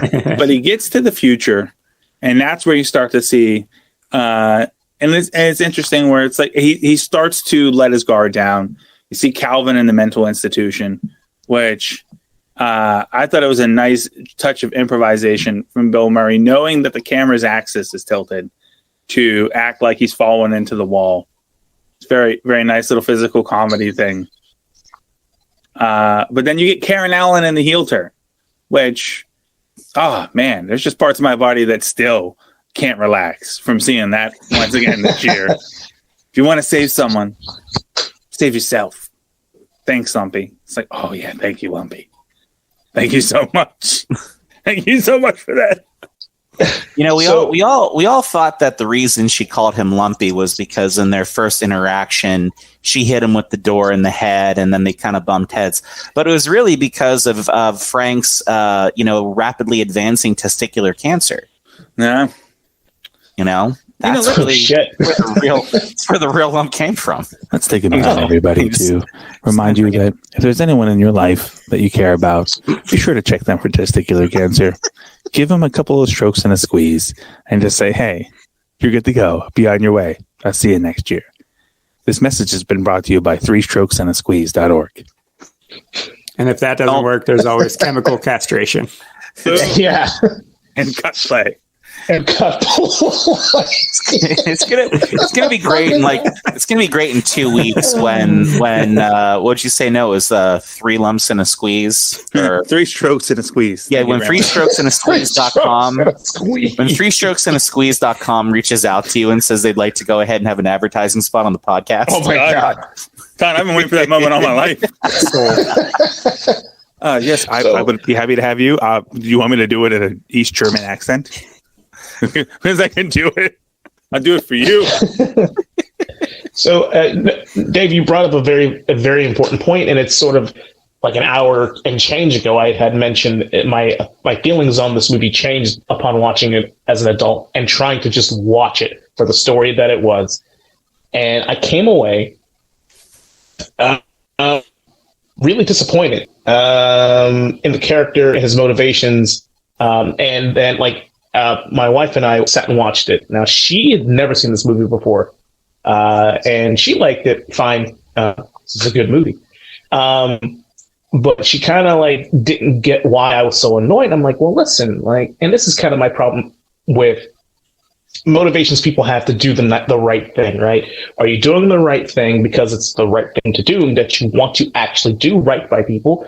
Or are you doing the right thing because you are afraid of the consequences of not doing the right thing? Are you doing the right thing? Are you not to be that guy, but are you doing the right thing because organized religion tells you to do it and you're afraid to go to wherever Hades is supposed to be for whatever you believe in? Are you doing it because you do really want to be good to people? You want to put good into the universe, put good into the world. And I feel like Frank Cross was quite literally exactly that person. He's the type of guy who, for fear of going to hell, will just do the right thing. And in that case, you're not really doing the right thing. You're doing the selfish thing. You're just looking after yourself. And I feel like ultimately in this movie, he learned zero. He didn't progress. He didn't change. He's actually still being selfish in a self-preservation way, which doesn't make him a bad person necessarily. I disagree. For that, please disagree. And I agree with you almost entirely until one moment. Now, as somebody, I think all 4 of us are sometimes in life expert level bullshitters. Okay. In some way, masterclass. And have you ever been bullshitting about something and about halfway, 3/4 of the way through it, you fucking realize what the point of what you're saying is, and you accidentally stumble upon a point or a selling moment, and you wrap yourself around there, and you can actually finally buy into it. That we've all been in that, right? I think he's 100% concerned with burning in hell. Literally, he says, burn. And he says, don't let me burn. Don't let them burn me, James. Don't let them burn. And then he comes out of the elevator. He's like, I'm alive. And he suddenly starts making out with Bobcat and goes through this whole thing. And then Bobcat commits 5 felonies in a row after this whole thing. But I think there's a moment where he actually begins to realize what he should be saying and actually begins to believe it from a character standpoint. And that is when after the unnecessarily sexy chick kisses him under the mistletoe and he doesn't lean into it and walks away to just monologue some more, that he starts to cry. And it's not from the point of burning in hell, but from actually buying into what he's saying. And he realizes that he likes how he feels. At that exact moment in time, he says the line, if you like the feeling, then you want more of it. And you can want it every day. And Christmas can be every day. And at that moment, he says it and he buys it because he knows it's true. Because for the first time ever, at that moment, when the tears are in his eyes, he likes the way he feels. That's what I think. So it happens way later in the movie than it fucking should. Right, at least 10 minutes into the act 3 that it should, right? Whenever after Gross to the future. But I think he actually buys into it and believes it himself and does something for the right reason at the very end of the movie. Too late, but still, I think that's where the character hooks himself when because you watch it and look at him, he starts like looking off into the thing and he starts crying. And maybe it's just Bill being Bill, but I bought the idea that the character is listening to himself speak and feeling it. So that's me. I mean, you're truly selfish. Your opinion is very valid. I could see why you would think that. I think, and you could be very right. Like that could be literally exactly what they were going for. And that probably is technically what they're going for, but from the consumer, from the moviegoer, that is not what I got. And I got he saw death. He saw death. There are a few things that make people more elated than skirting past death. Yeah, not dying. You know what I'm saying? Tears of joy, because now you are no longer about to die. You are no longer looking at your damnation. I'm going to take it one step back from even where you're taking this. And there's undoubtedly what they're going for is that you're going to be cremated, which is, I kind of thought it was weird that we're going to, burn a perfectly good casket, but whatever. It's the 80s. Right? Also, in the middle of their office, they're going to do that. Yeah.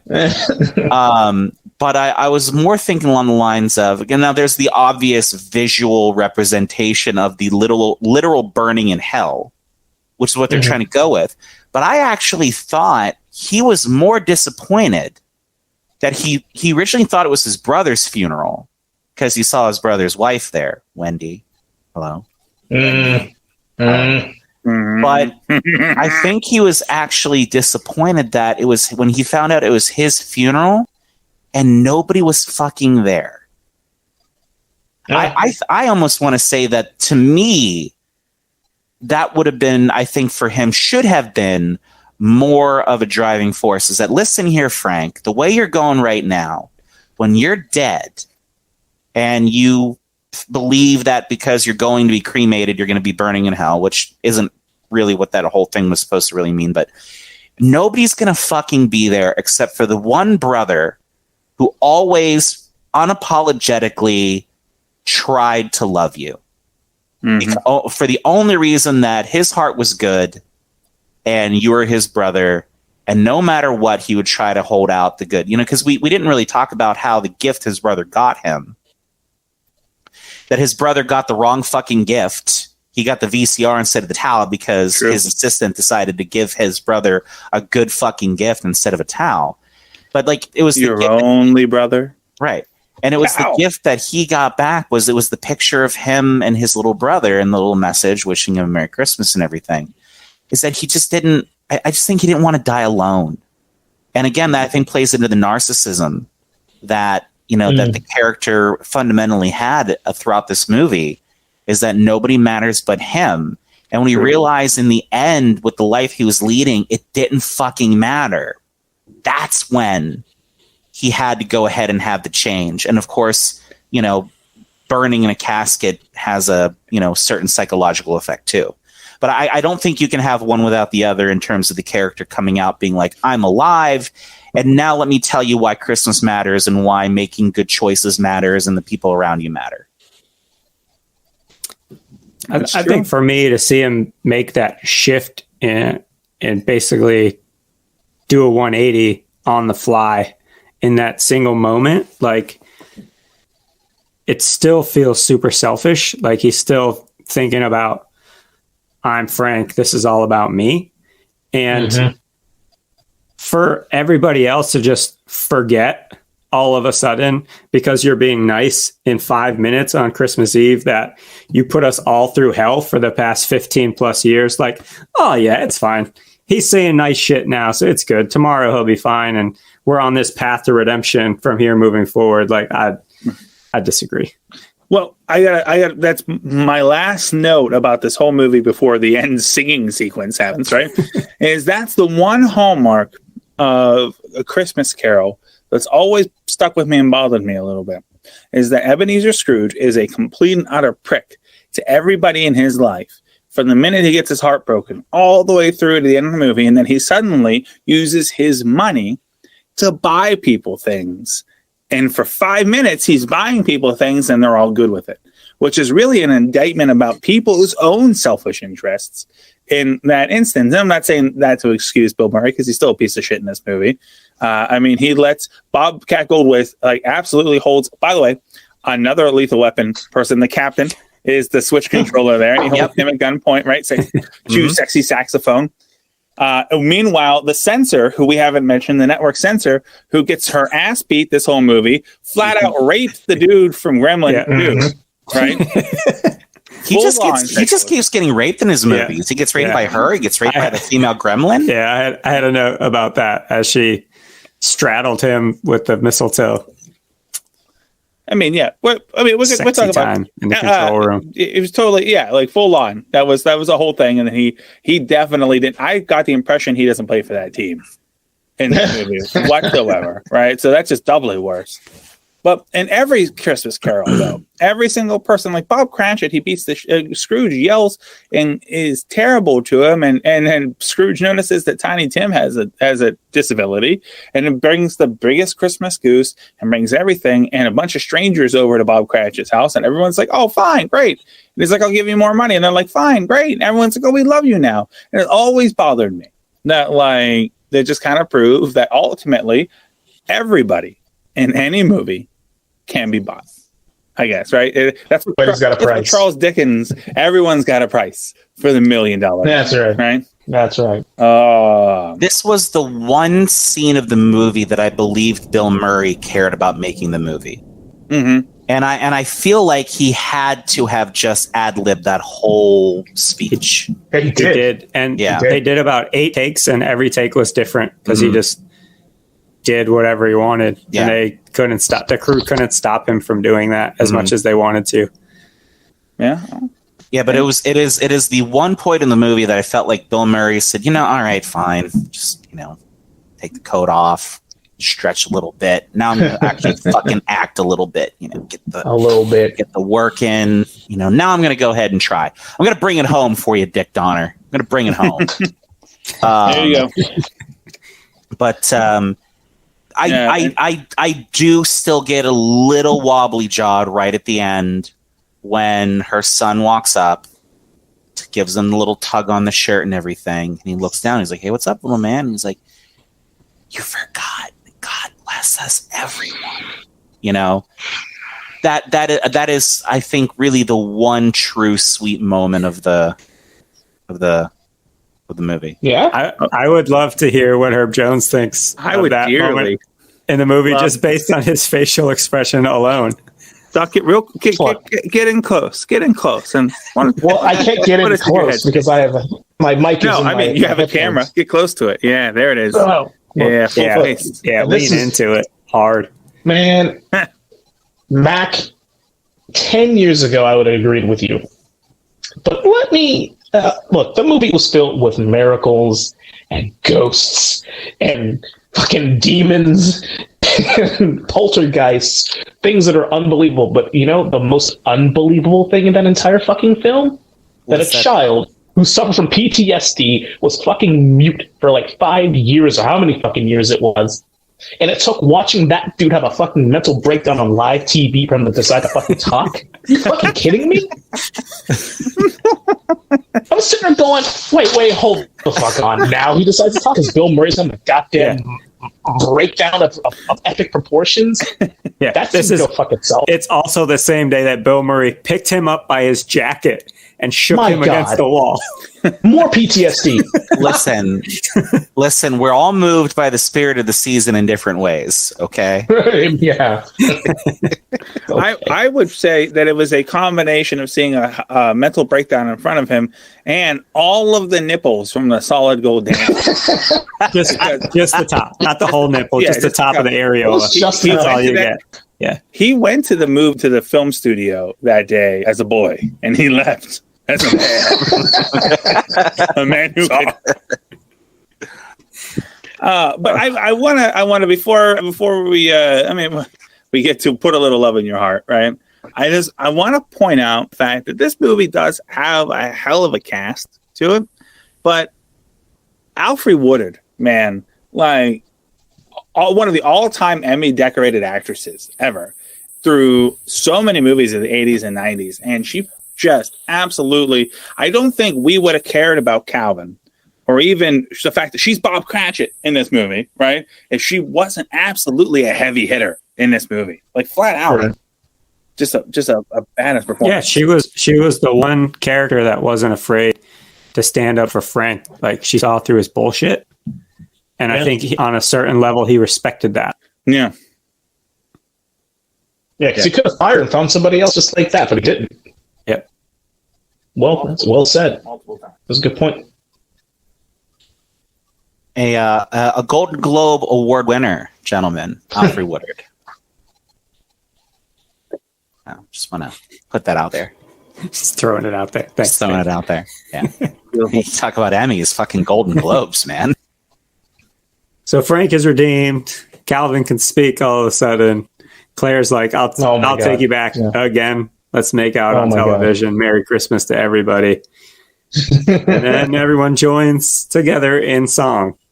They all knew exactly what song to sing and exactly when to start singing it. Here's the thing. I did not know. Okay, we didn't all grow up in the 60s and 50s and the 70s, right? We grew up in the 80s. None of us did. No, none of us did. Literally none of us did. That is a good call, Noah. Yes, right. And I would be very surprised if any of our listeners did either. But for some reason, when Alfre gets up, and of all the songs that she could sing at the end of a Christmas movie, the fact that she doesn't sing a Christmas song and sings like a 60s pop song, and everybody, including the children on set, are like, oh, yeah, that's my jam. Put a helping hand. And they start to like, that's the song. I can't help but feel like Richard Donner is somebody was sitting on set and they're like, how do we fucking get out of Bill Murray's improvisation? Like, how do we get out of this? And there it is, some random song, which actually ends up being one of the most iconic parts of this whole movie, that it ends in random pop sing-along. But that's the thing. You don't sing We Wish You a Merry Christmas, but you end it on a non-Christmas song. I also thought it was a strange call of all the songs. You know? Yeah, and I think that song every once in a while gets played on Christmas music lists because of that. Mm-hmm. The song, the official production was done by Al Green and Annie Lennox and ended up on, the top charts for like 17 weeks or something stupid like that. But fun fact, so Al Green did that song and he had taken a hiatus from music and became a preacher.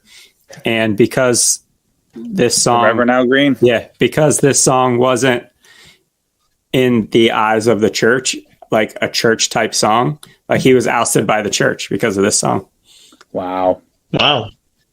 That's really shit. Yeah. Also, Bill Murray could address the audience during the credits. Feed me, Simo, feed me. We can go ahead and break the fourth wall, right? Yeah. Just to go ahead and break it and make a reference to another dated property in the Little Shop of Horrors. Yeah, that he had. I love part in. Gotta love that movie. Love it. Oh, the movie's fantastic. Fantastic movie, fantastic musical. But that should be the first musical we cover. That would be a good one. Add it to the list. I'm 1,000% on board for that. Song and dance. But the very idea, though, that the two most pinnacle parts at the end of that movie have nothing to do with Christmas. That because it's a song by Al Green, right, and Annie Lennox, who has no feelings. Right, so you have that. Like, have you ever looked at a picture of Annie Lennox? Do you remember when she won the Oscar for Lord of the Rings? Are you really going to ask me that, Noah? Yeah, I know you do, Dave. Right, you close your eyes as you go into Lord the of the Rings sword right here. Right, there's Sting. I know. I'm staring at Sting through most of this production here, everybody. But you guys, for those of you not able to see this, Jeff has Frodo and Bilbo's sword staying over his shoulder there, hanging on the wall. Listen, you need to know the nerd level of our already listeners. If you just said he has Sting on the wall, they're either going to think that you not mean the singer Sting. Steve Morton on the wall. He's just chained up like the fucking the sword in Mortal Kombat. Yeah. It's literally Sting's head, like a fucking mounted deer that Jeff has just in his basement. It's like, oh, that's what they meant by Desert Rain. Yeah. But remember when, and this is going to be a weird sidebar, but I love doing that and looping back around. So we all remember when Mel Gibson went off the fucking deep end and got all racist. Unfortunately. Right? Yeah. How could again, another Lethal Weapon, cue sexy saxophone music. Right. But the idea that and then, like, you saw the pictures of him, and he just looked like nothing was there. The lights were on, nobody was. No, the eyes were blank, and everyone was very surprised. But I said, no, I've seen that look before. Because that's how Annie Lennox has looked in every fucking photo ever. She looks like the villain from Lethal Weapon 2, and she stares blankly at you like she's not listening to anything you say, and she's not even waiting for her turn to speak. She's looking at what color your aura is. Like, that's how fucking loony she is. So the fact that she ends this movie with a Little Shop of Horrors reference, it's kind of on point for this film, I think, in a lot of ways. There was always a part of me, Noah, when I was growing up, that thought Annie Lennox and Bridget Nielsen in Rocky IV were the same person. The same person. Yeah. I just never thought of all the things about Rocky IV that I watch and adore and love, and I can't wait until we do Rocky IV. The one thing I don't get... It's the Bad Boys 2 of Rocky movies. No, it isn't. It's the Bad Rocky Boys IV? 1. You bite your tongue. Yes, it's that movie's fantastic. The movie, it's everything. But I never got how suddenly Brigitte Nielsen was this sex symbol. I didn't get it as a kid. I didn't get it as a teenager. I don't get it now when my kinks have been so finely, weirdly exploited by the internet that really you can do what you got to do to anything. Right? Still, at this point, I just never got how like she would aim. Fucking cut play. But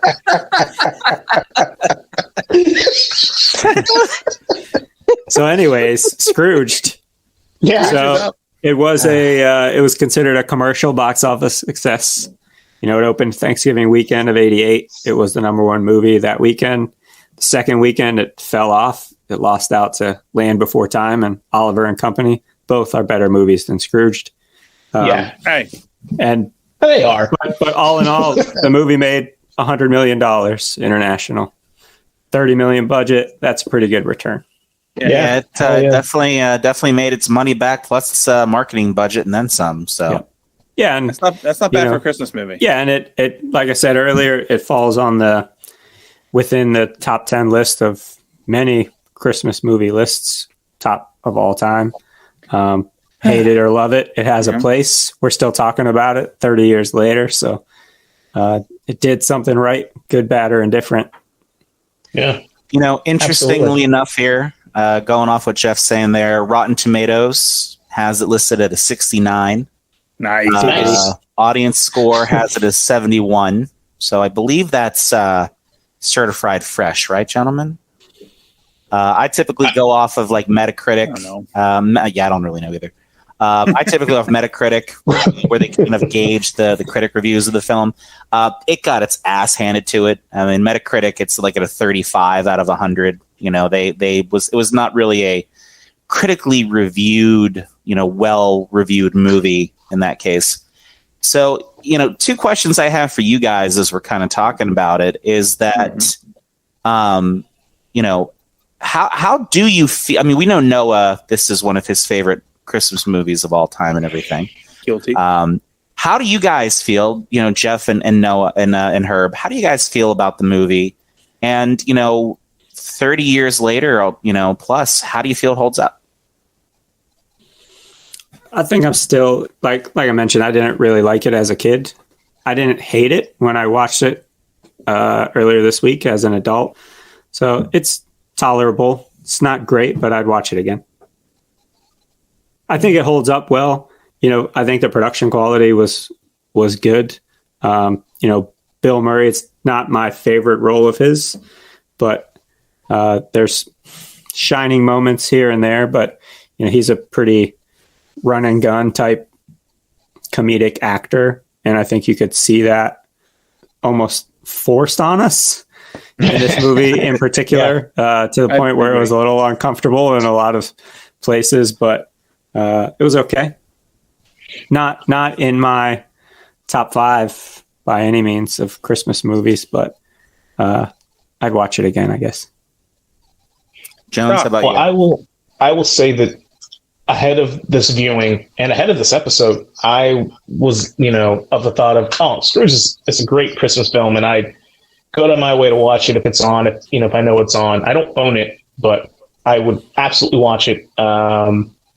Now, having watched it and discussed it and really watched it, I don't really didn't enjoy it as much as I remember enjoying it, which is unfortunate because it's a fun film.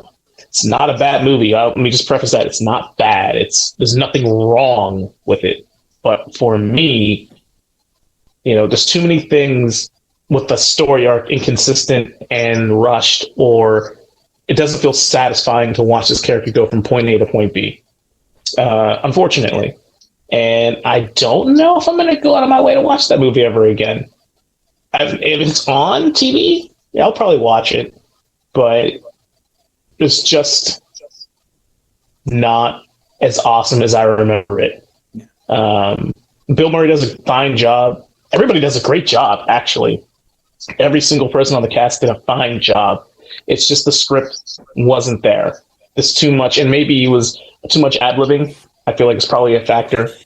It just wasn't there for me as an adult, and in trying to enjoy it as like an actual real story. The moments that had to have weight had no weight because the story just wasn't there, unfortunately. So, No,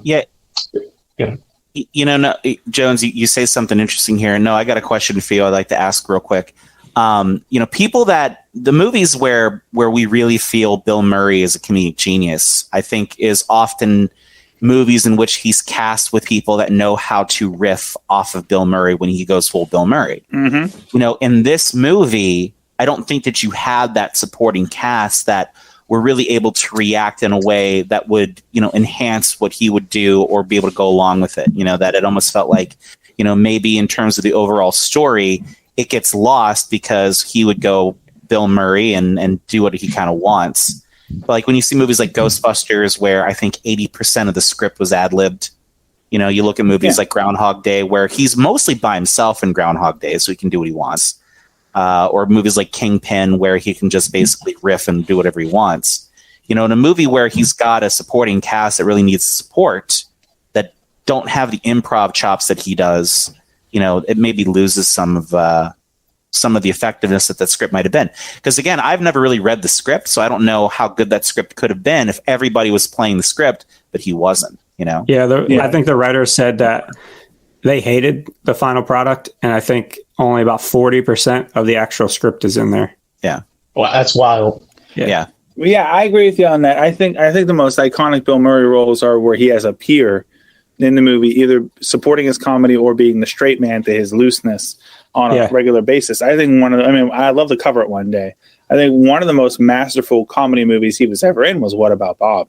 That's my favorite Bill Murray. It's a funny movie. Because Richard Dreyfuss just absolutely is a master at playing the antithesis to him, and there isn't anyone in that movie. And I think my lasting note on this movie is, so I also tried as hard as I could to subjectively remove my personal feelings in this movie and watch it as a film and I succeeded as much as I did with A Christmas Story, which was not very much.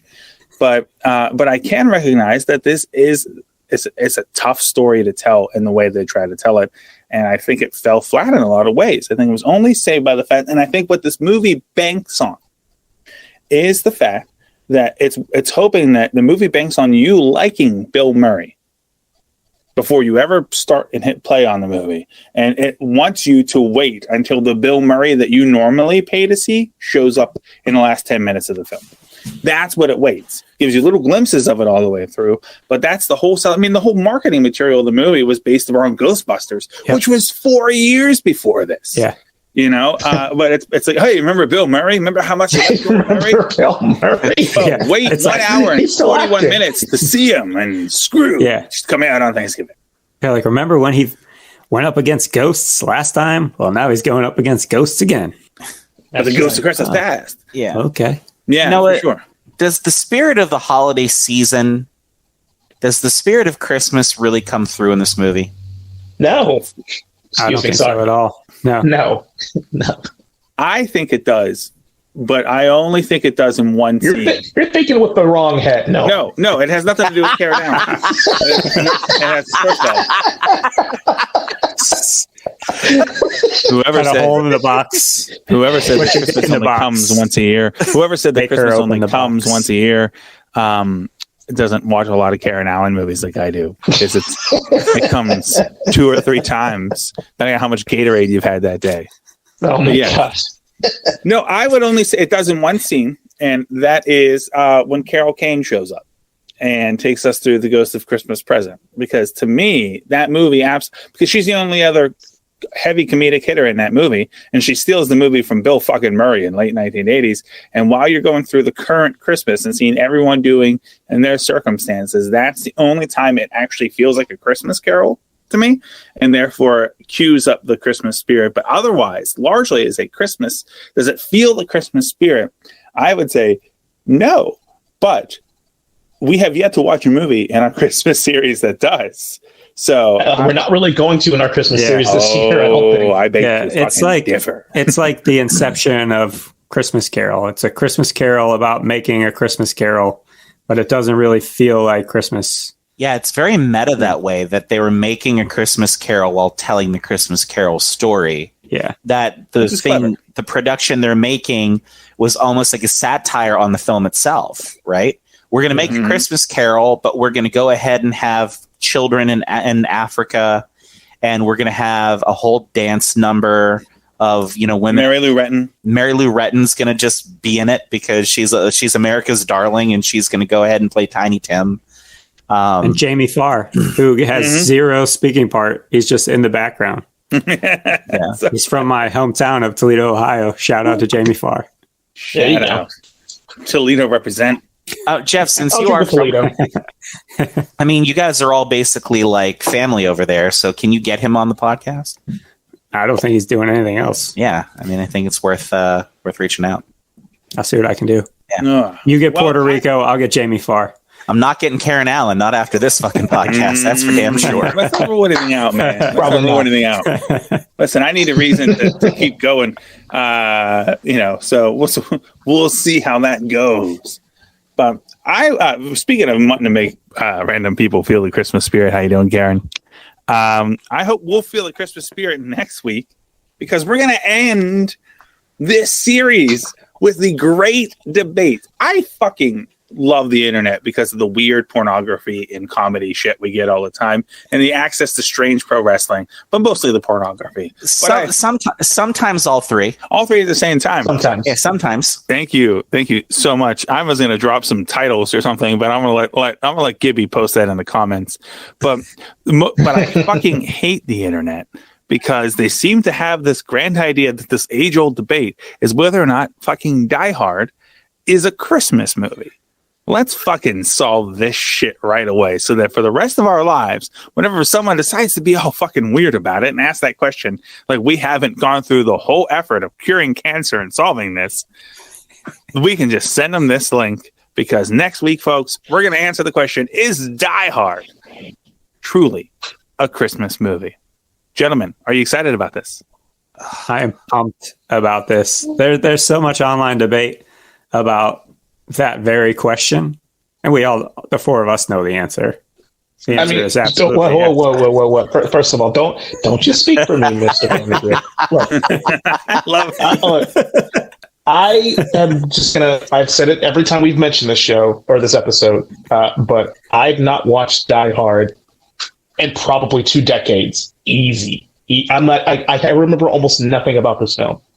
So I didn't know for a long time that this was a thing until just a few years ago. Honestly, until really just a few years ago, it was becoming popular to talk about it, to be honest. And honestly, like, I'm in a really unique position because, the three of you guys are like, oh yeah, it's a Christmas movie. And I'm like, is it though? Because I don't remember thinking like, I don't remember at all. Yeah. You're like, I don't even remember fucking watching it. That movie fucking came out in the summertime, I'm pretty fucking sure. And number two, I don't think I came away from it, and the few times that I did watch it growing up, going, that's a hell of a Christmas movie. No, that didn't happen, no. So I'm going to watch it.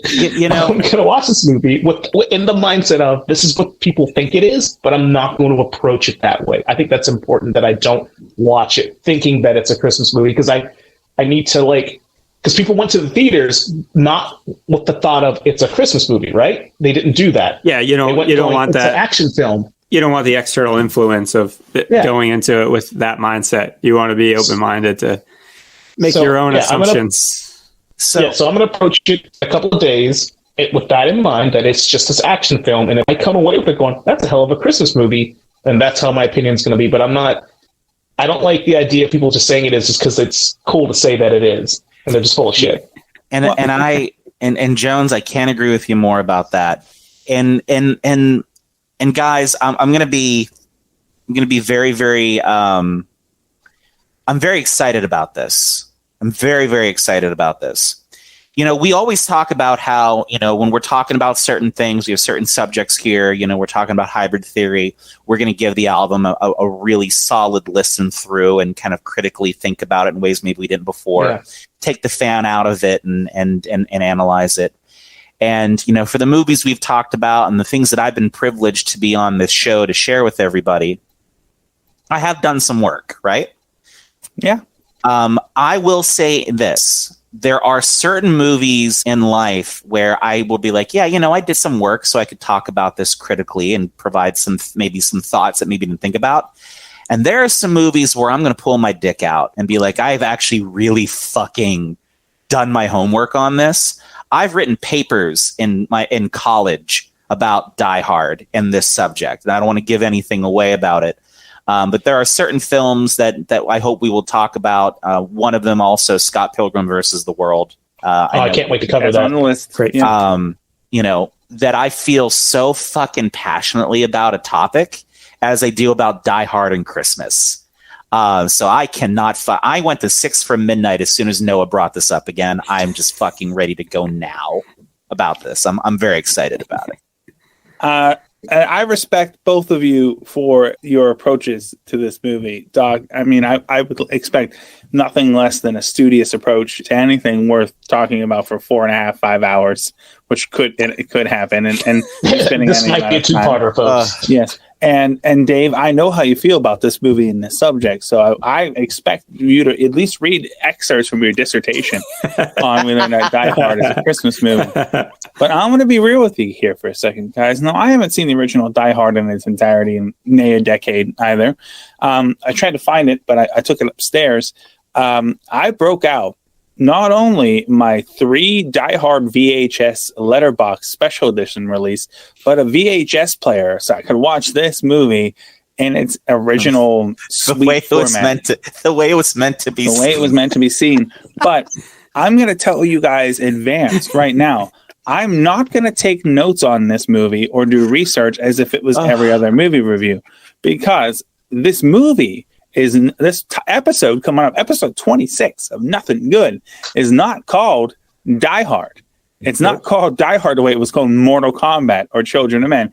The episode is Die Hard a Christmas movie? So I will wipe my brain clean and I will watch this film asking the very basic question, is this a fucking Christmas movie? And so I will have whatever notes that need to be taken on that, and maybe I'll come up with a weird, strange scoring system or a rating system similar to how we do. I don't know. I'll fucking play it by ear, see how funny I'm feeling at that time. But I'm not coming at this to review Die Hard. We all fucking know Die Hard is an amazing film. Okay. Noah, bust out the Trivial Pursuit pies. And then for every point that works, you just go ahead and put a piece in there. And we're just going to go back to 2005 and fucking roll our sleeves up and go to war. And just go to war over this. Brown like your last name.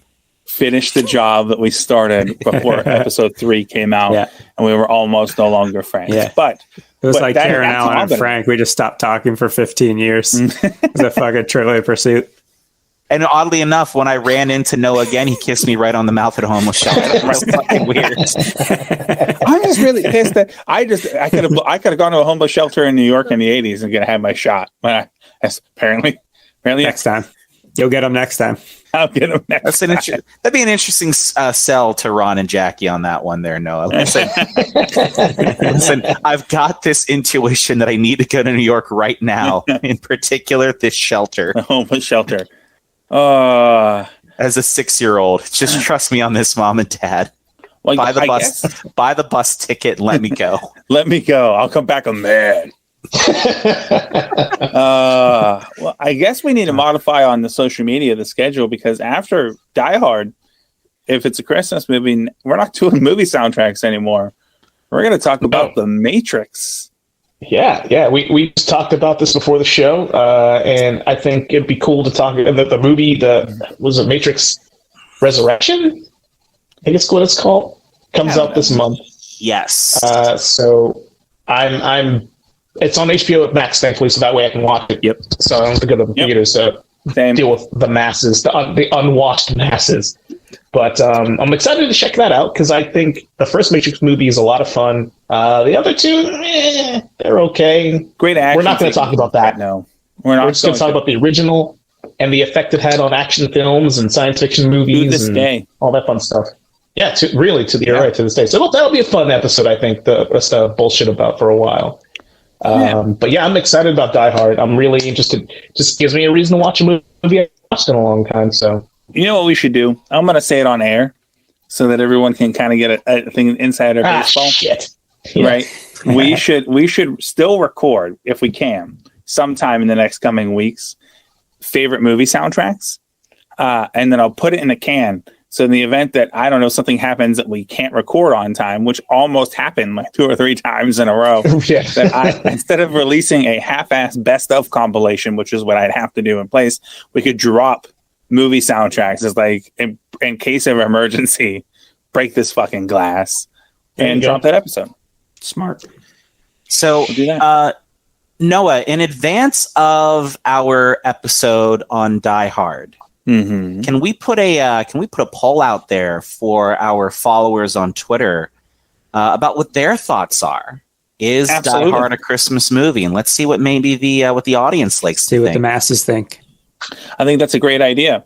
I think here's what I specifically think we should do is not only do that on our social media for our show, but let's do it as much of our own personal social media, and whatever we agree as a group, if it is or isn't, I would like to read the names of everybody who is wrong. Like a war memorial. Have it scroll down. In memoriam. Yes. In memoriam. Yes. These following assholes, starting alphabetically. I have a question to all three of you guys, actually. Yeah. This is going to be so fun because I have no preconceived notions about this. This is going to be interesting. You brought up an interesting point, Noah. Your opinion, at least, is that, the people who differ with your opinion, they're wrong. Are you watching this movie in the way that you should, the way that you say you will? Are you prepared to question yourself? Are you prepared to go, well, I can kind of see why someone doesn't think that, actually. I can see why. Do you know who the fuck you're talking to? You don't think I question myself every day? I just talked about gut play and stabbing puppies to have sex with Karen Allen, no matter how old she is, even as a 5-year-old boy. And you think I don't question myself and who I am and what I do? You think you didn't say yes or no? Yeah, I'm going to question. I'm going to try to do this as honestly and subjective. And if I watch this movie and determine that it's not a Christmas movie, I'll fucking say it. Okay. But I'm going to do it fairly and honestly. And here's the thing too. I want you to be prepared that if you're wrong, that I don't want you to sit there. I don't need you to say the words that I don't think you've ever said in your life, Doc, which is that I'm wrong. I don't think you need to say that. Sound like my wife. I want you to look dead into your camera, pull your microphone close to your mouth, and I want you to finally tell the internet that you will fuck the Sega channel, raw dog, multiple times, finish inside, and then never call it back again. That's what I want. Are you prepared to do that? Are you prepared to do that for the Die Hard channel? For the Die Hard episode? I mean, if you're ever going to die, dying hard is the way to go. That's the way to do it. Really hard. Well, unfortunately, since I don't have an opinion on it one way or the other yet, I can't be right or wrong on that. So, you found a way out of it. That is a safe fucking answer. Yeah, it is. Well played. If I disagree with you guys, and go, I don't think it's a Christmas movie, fuck you. I don't think that doesn't make me wrong at all. That makes we disagree on that. So we'll see. I don't know how I feel about it. On the onset, no, nothing about the movie screams to me as a Christmas movie, but I haven't seen it in a long time with the context that people seem to think that it's a Christmas movie. So I just want to know why you won't talk about having sexual relations with the Sega Channel. What if? Or Goro's back tits, or Karen Allen. Like, if you had a chance, Karen Allen didn't even come up. I was waiting for you to see how he was going to give it to her.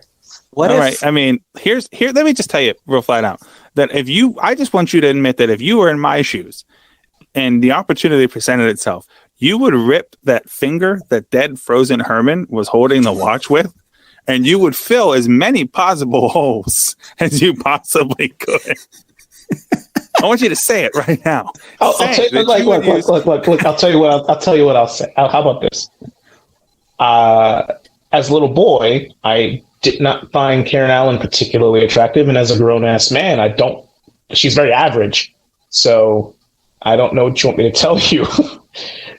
I didn't think she was all that in Indiana Jones. I mean, she's not an ugly woman. She's attractive, but I'm not like, oh my, Karen. She looks like my third grade teacher. I mean, did you want to fuck your third grade teacher? No. What if? No? Well, that's on you.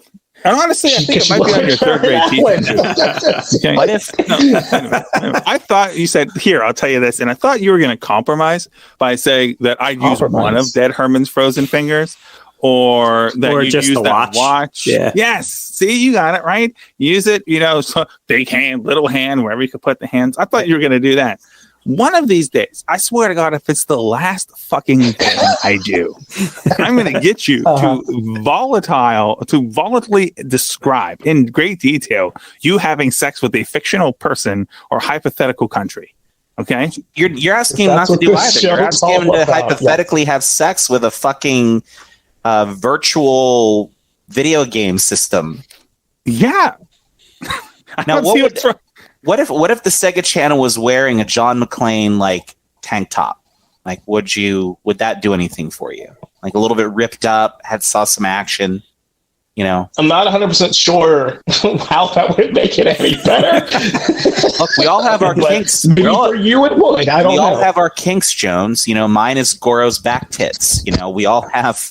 We all have the things that get us going, right? Listen, I'm going to leave this thought on this: that one of these days, for like your 45th birthday, you're going to receive a gift from me, and inside is just going to be a plane ticket, and then a GPS coordinate system. And you're going to get off the plane, and you're going to follow the GPS coordinate system. Bear with me, and you're going to follow it to the edge of a mountain. And to the side of a mountain, a broadside, steep cliff. And you're going to notice as you get closer that there's a hole drilled into the side of this mountain. And next to it is a cell phone. And as you approach it, go, no, the phone's going to ring. And it's me telling you that I'm on the other side of that mountain with a similar hole. And we are going to fucking tag team this mountain. We're going to roast it like a pig. At the same time. I'm going through a lot of work. How big is the mountain? Investment. Are you guys going dome to dome, or what's happening there? I mean, it's a big mountain. So I was saying, whatever it takes. There's a group of rock climbers that are really into this. There has to be. Could you imagine you're like they're just chalking the shit out of their hands.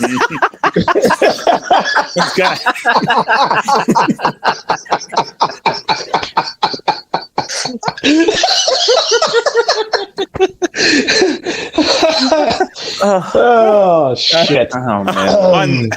On that note, yeah.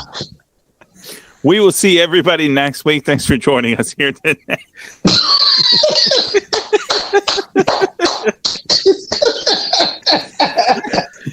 Oh my God, Jones!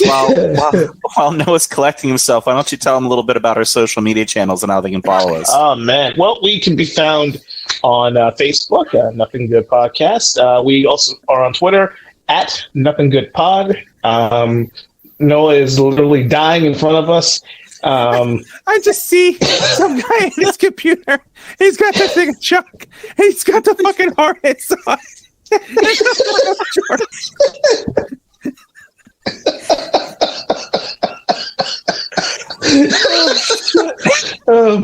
This is what we've become. We can be found on all the podcast wherever you find podcasts. Obviously, you're listening to us. If you know be interested in listening to our shenanigans and our bullshit, please tell them about us. We welcome all the good press, none of the bad press, none of that stuff. But thank you guys for listening. Thank you on behalf of Mr. Brown, Jeff, and Mac. Thank you very much. We will see you next week for Is Die Hard a Christmas movie? And why is the answer yes or no? I'm looking very forward to it. Nothing good.